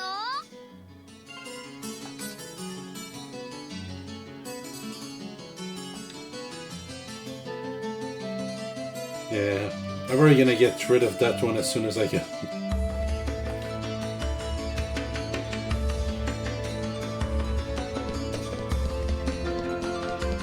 Oh wait, do I have to invite them, or is it?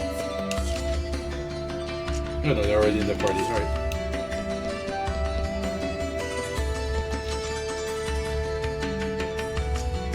So I'm guessing we're going up there.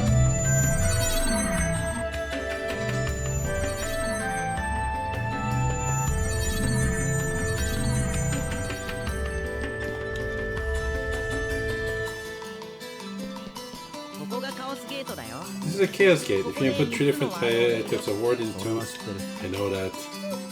Okay, well then, a good area for a noob is peaceful leading freedom. This should be a good place to start. Can I save here? Should I save anywhere around here? Oh yeah, this guy. Save.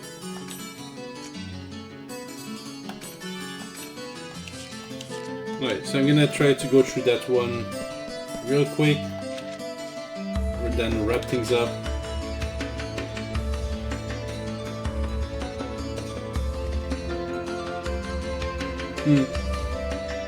I mean, to be fair, I would probably be a little like that if I were to lose all my progress of months and just start it from scratch.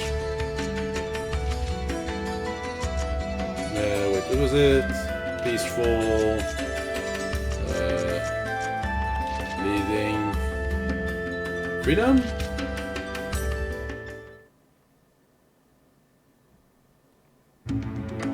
Oh, oops.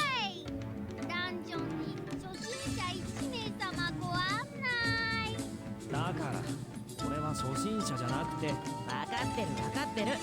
死の恐怖って言うんでしょ。そういうロールしたいのもわかるけど、死の恐怖はやめておいた方がいいと思うぞ。PK とかに狙われて大変なことになっちゃうから。だから俺の話を聞け。じゃあ何？君は本物の PKK の死の恐怖でログインしたらレベルが133から1にダウンしてたっていうの？ Good to know. 嘘だ。そんなバグ聞いたことないよ。嘘じゃない。と言われてもね。ださ、きっとそういうロールなんだよ。そっか。なんだか難しい設定考えたんだね。だからロールとかじゃ。大丈夫。僕らはハセオのロールを否定しないよ。安心してついてくるのだ。そうじゃねえっつってるだろ。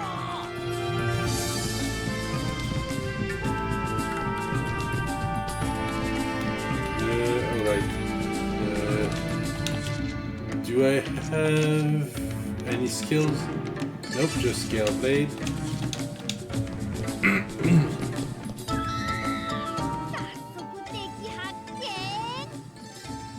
まずはそうだな。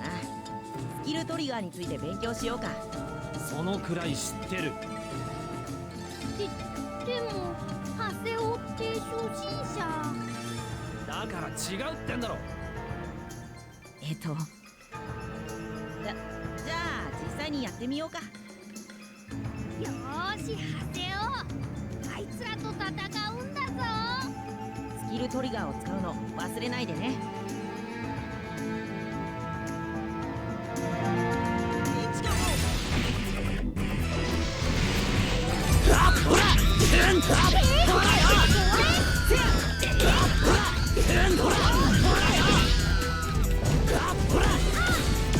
Is it not going to trigger the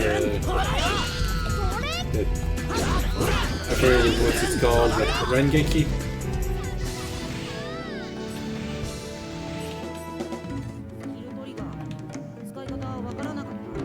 Did you not know how to use a skill trigger? Shut up, I just forget for a second, that's all. Okay. You can use skill trigger to... When you have mastered a skill trigger, you can do all kinds of different things in battle. I was trying to do the Rengeki to impress them, okay? For example, you can summon enemies attack, or you can cancel your own attack. Good luck mastering it.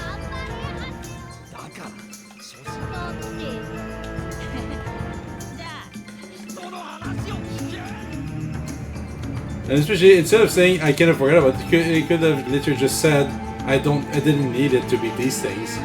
As simple as that. Okay, now we have to discover them. So they're looking at all directions, so no way to back attack them. さっきはスキルトリガーを教えたから、今度は連撃について教えるね。そのくらい知って。Oh, okay, I missed that part. Yeah, guess when English was better than Japanese one, that's for sure. Because here's the thing, if it was just the voice, it wouldn't be too bad. But the speech pattern on top of that is what makes it really annoying.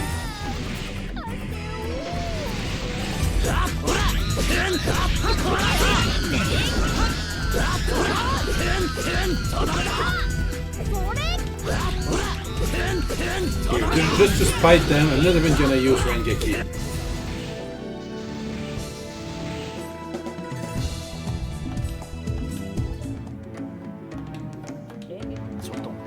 Just forget for a second. Alright, you wanna be shy? We'll tell you exactly how to do it, so listen up, okay? No, don't explain the thing, I know! Like, again, it could literally just say, this is how it's done. You press this when this and this and that happen.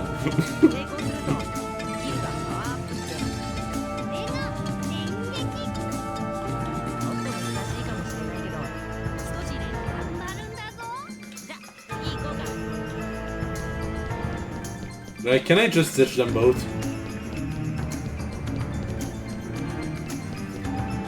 Oh, I don't want to go down right away. There's more dungeon to explore.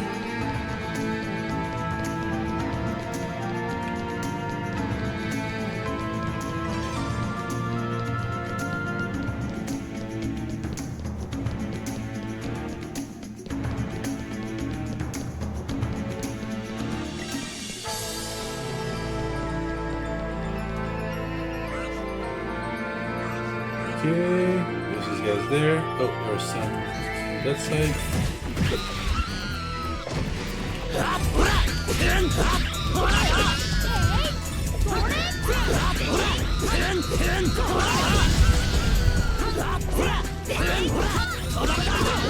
Yeah, but they already gave us the tutorial at the beginning of the game, so... Like, if other players didn't read 2 hours of game forums like I did, the tutorial would have been like 10 minutes ago for them. Oops, I didn't mean to do that.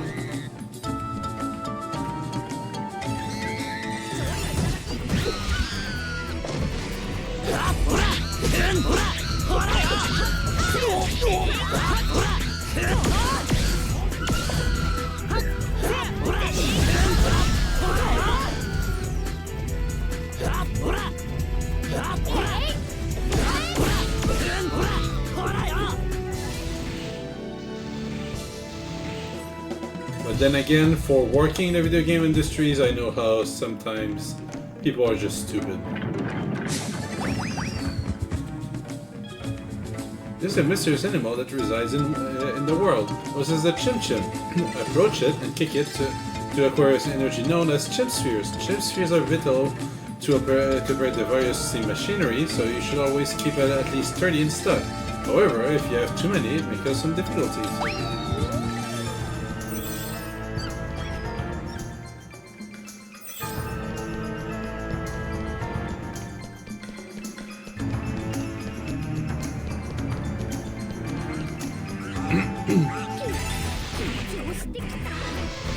An example of that, I don't know if you've heard that story, but how familiar are you with the Dead Space franchise?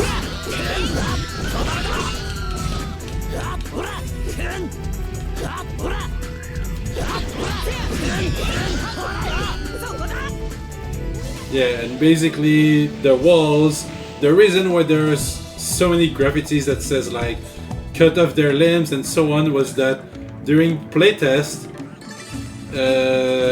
none of the people working on it, despite being explained by the tutorial, everyone would try to shoot them in the head and so on like that. So they're like, even if we tell them, they don't get it. So we're gonna write it on all the walls. Wait, can I do that multiple times? Wait, how many times can I do it?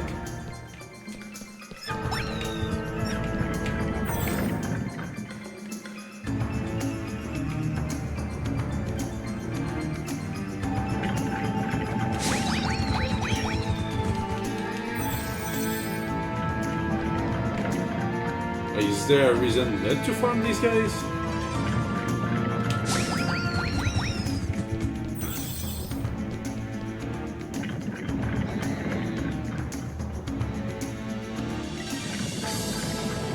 Okay.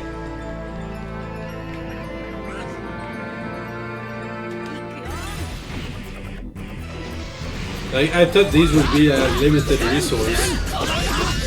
Like, if it's unlimited, if you can have infinite, why is that doing a thing?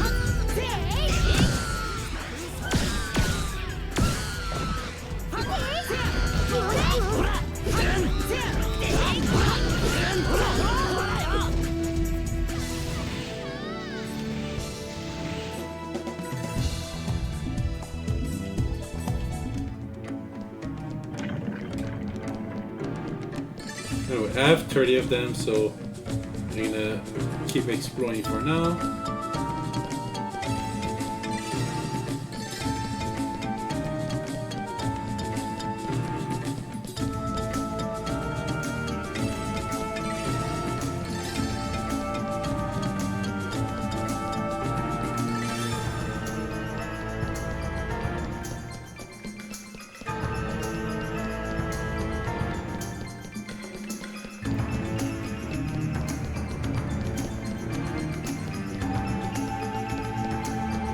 Oh, that's the entrance.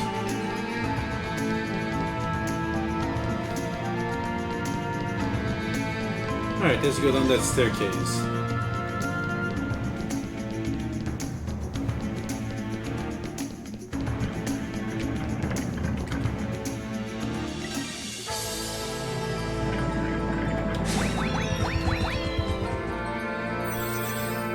Maybe I should get 60 just in case.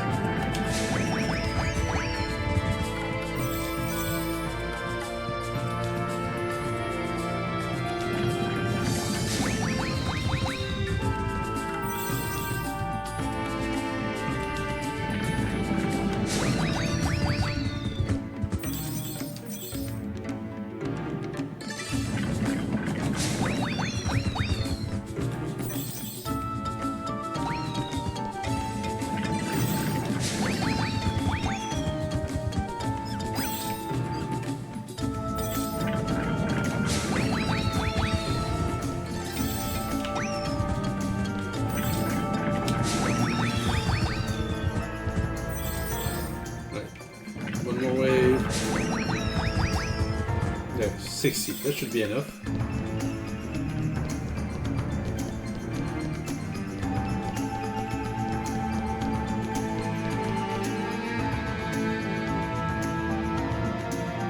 Should be able to get to the lower floor from here.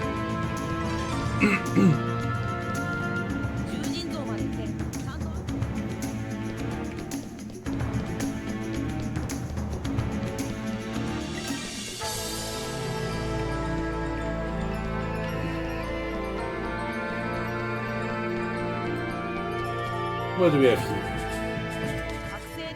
You know about awakening? No, I don't. Like, for real?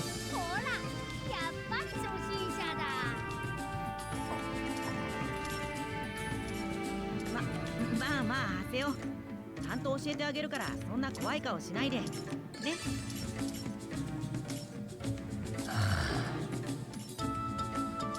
ね。I guess. 何なんだ。 Makes sense. ね、パーティーメンバーで協力して出すすごい攻撃のことなんだけど。ねえ、ちょっとやってみない？実践でやった方が分かりやすいと思うんだ。やろうやろう。よし、おいら頑張っちゃうぞ。おい、勝手に決め。ほらほら、まずはエンカウントしようよ。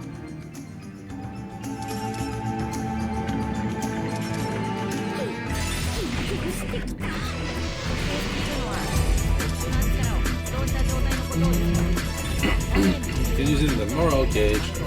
I think so. Ultimate essentially. And it goes to go ahead and press X.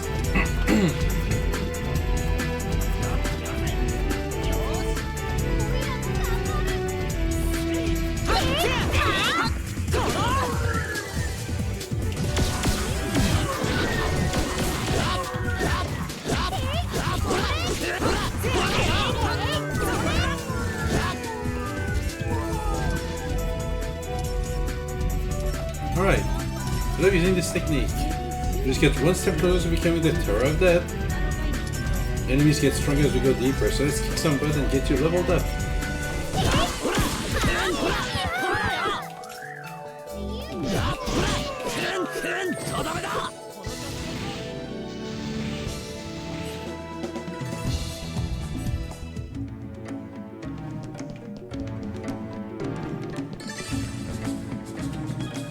A steam door is one of the traps that are found in a dungeon. These doors can be opened by inserting energy known as chimp spheres. Chimp spheres can be obtained from mysterious creatures known as chimp chimps, which are found inside dungeons and root tunnels.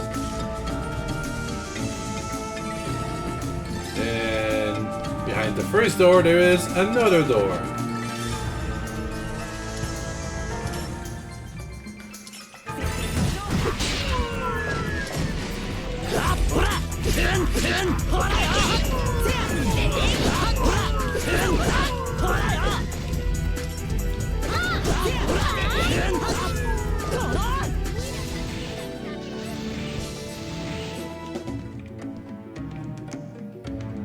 Oh, that was a waste of Chip Shim.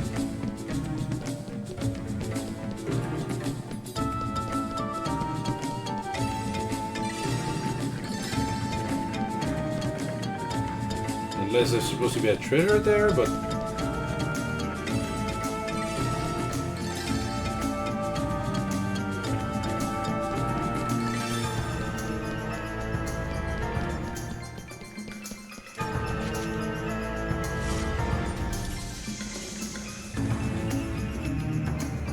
Ah, that's neat.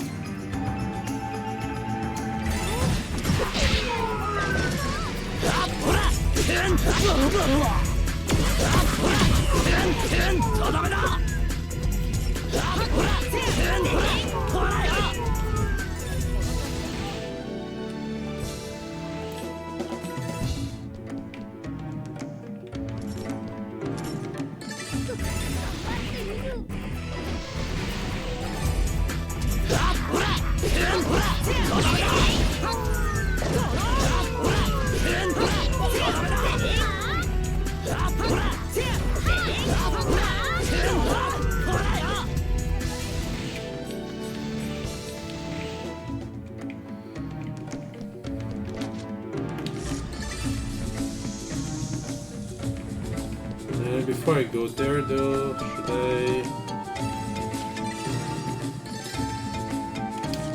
You know what, I actually had to unlock that door, so let's take a look behind this one first.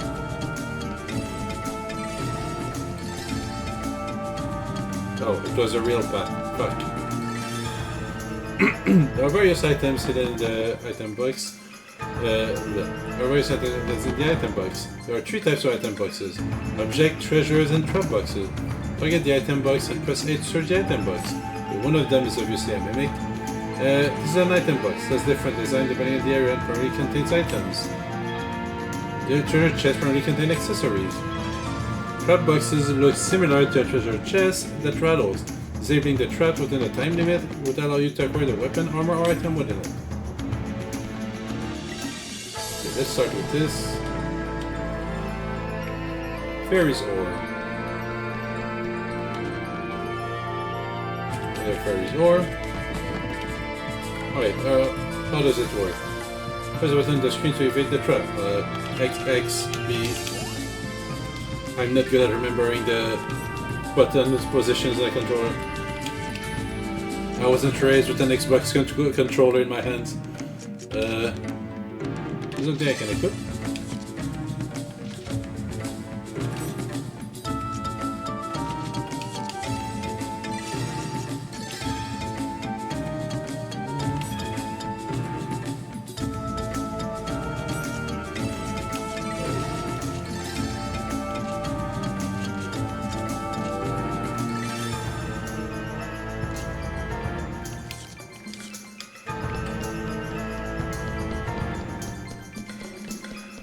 I see.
ライエッジを知らないか。トライエッジなんだっけそれ。イベントモンスター。ある PK の通称だ。知らないな。ない。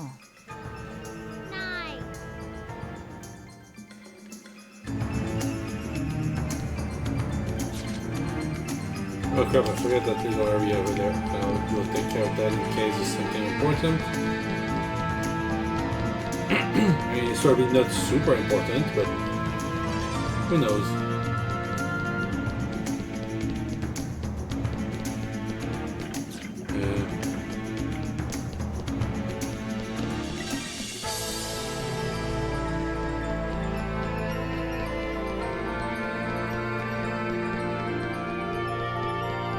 Oh, an empty room.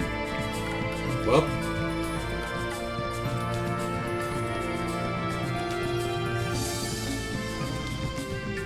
At least I can't say that together.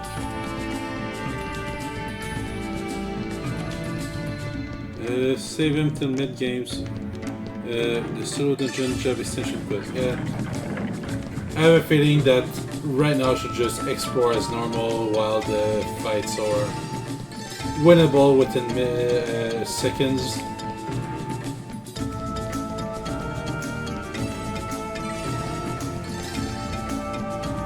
Does it also reveal chest location or chest locations?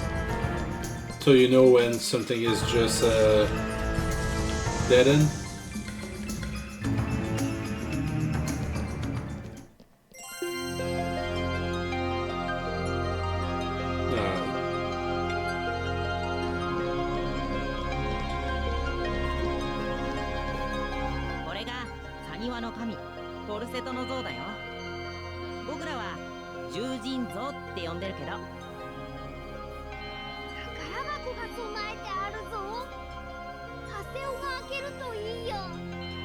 He's gonna have PTSD from this and going to attack them right away.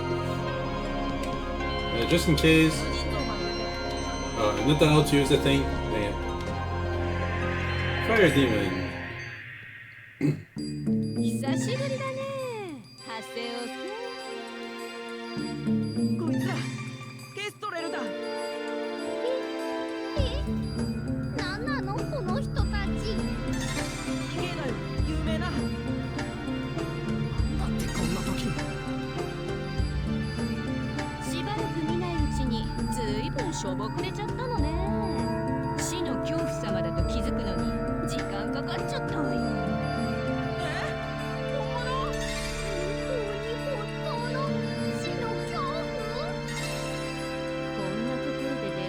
すごい偶然。もしかして私たちって赤いのに繋がってる？何言ってんだお前。なわけねえだろバカ。匿名のメールで教えてくれた人がさ、遊びに来ちゃった。何してんすか？とりあえずズタズタに愛してあげる。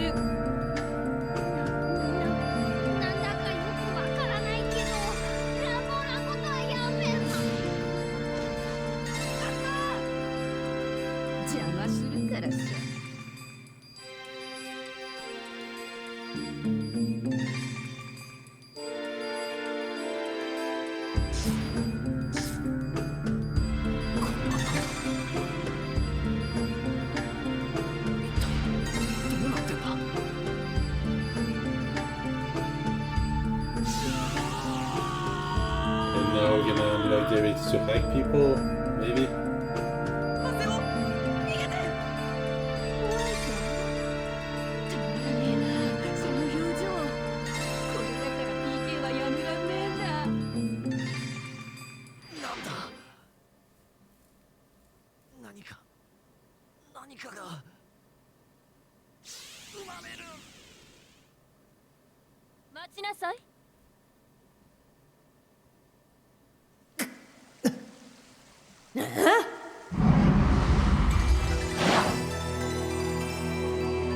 But 随分と楽しそうね。なんだお前、一緒に PK されてんのか？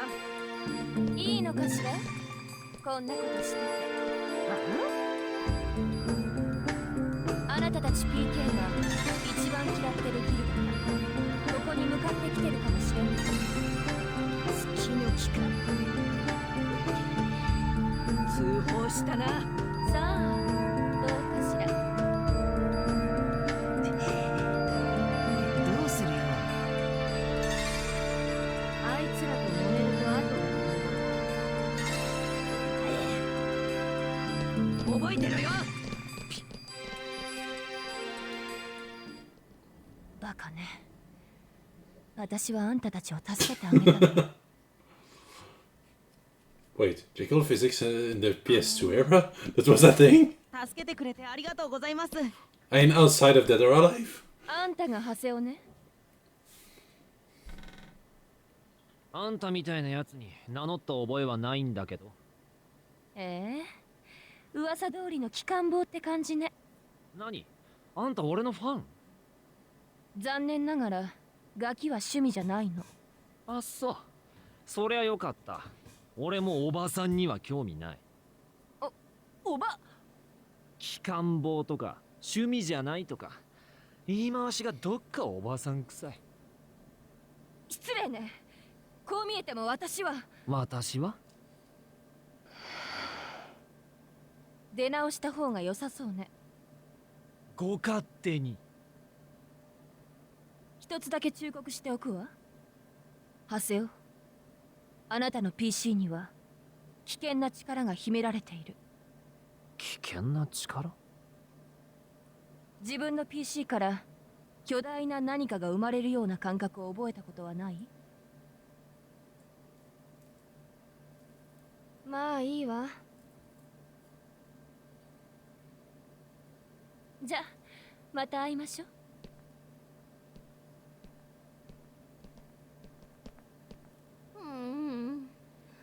びっくりしたな、もう。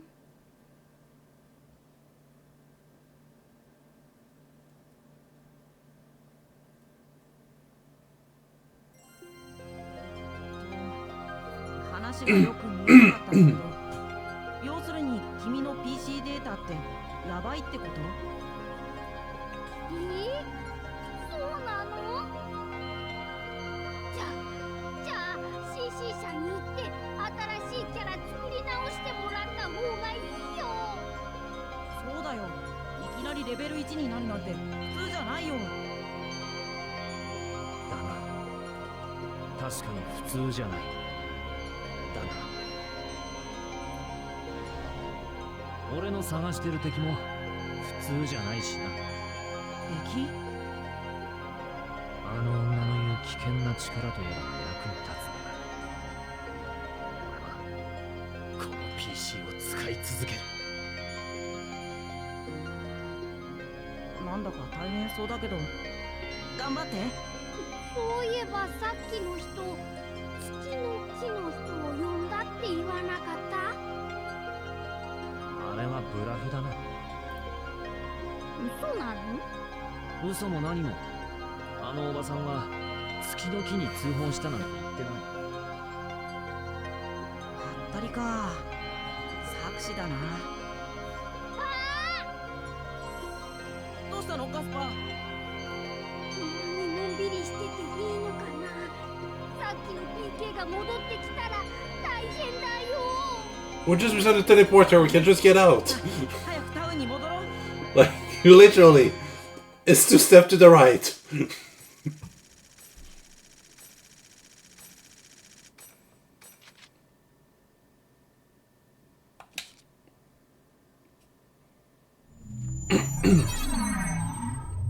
あのさ、月の木に保護してもらったら？そうだよ。あんなに強そうな PK に狙われちゃってるんだし。月の木はね、PK 廃止を訴えてるギルドなんだ。ギルドぐるみで PK 被害者へのフォローとかしてるんだって。月の木ってあいつらか。あんな頭の固そうな奴らの保護を受けろって？冗談。あんな説教臭い連中に守られるくらいなら PK された方がマシ。だいたいゲームの中で慈善団体。ハセオ？どうした？お前いつからなんだよ。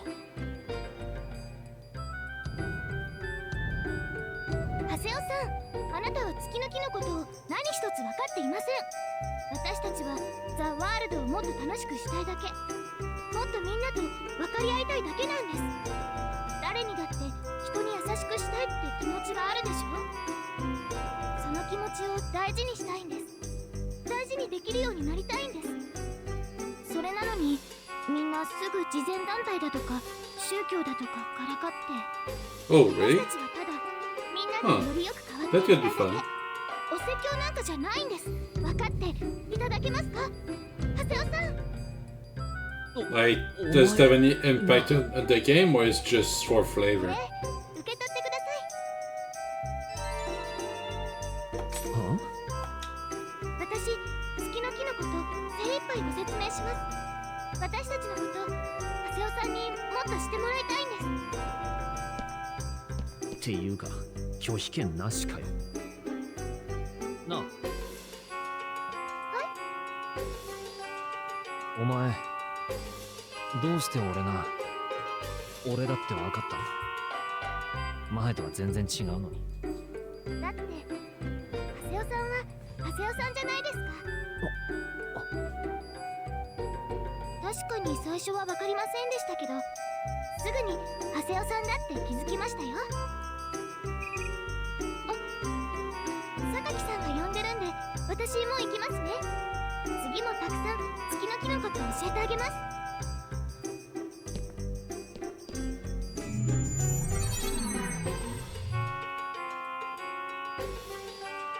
今のって月の木の人？いいじゃん。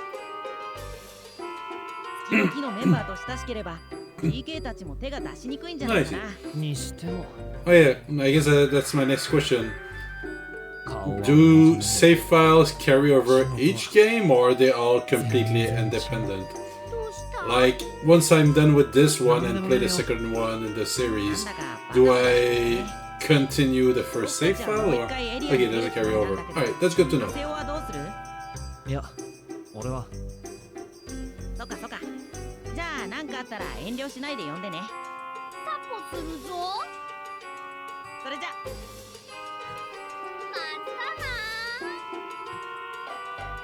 I'd rather not.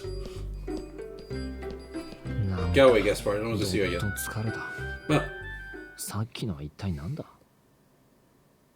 それにあの女、危険な力とか言ってたな。ログアウトしてメールでもチェックするか。Ah, nice. Take logout from the main menu while in town to leave the world and return to the desktop. Then be performed while in town to like back in. Say, okay. I vaguely remember that mechanic from the very first Dothack game. But yeah, now it's 3:20 in the morning. I really need to head to bed. So, first things first. Thank you everyone who got to join us, to watch, to chat. Both active chatters and lurkers. It's always appreciated. And yeah, I'll be looking for someone to raid, but I hope to see you again soon or the next time I stream. So, I'm gonna wish you all a good evening and see you again later, alright? Have a good one.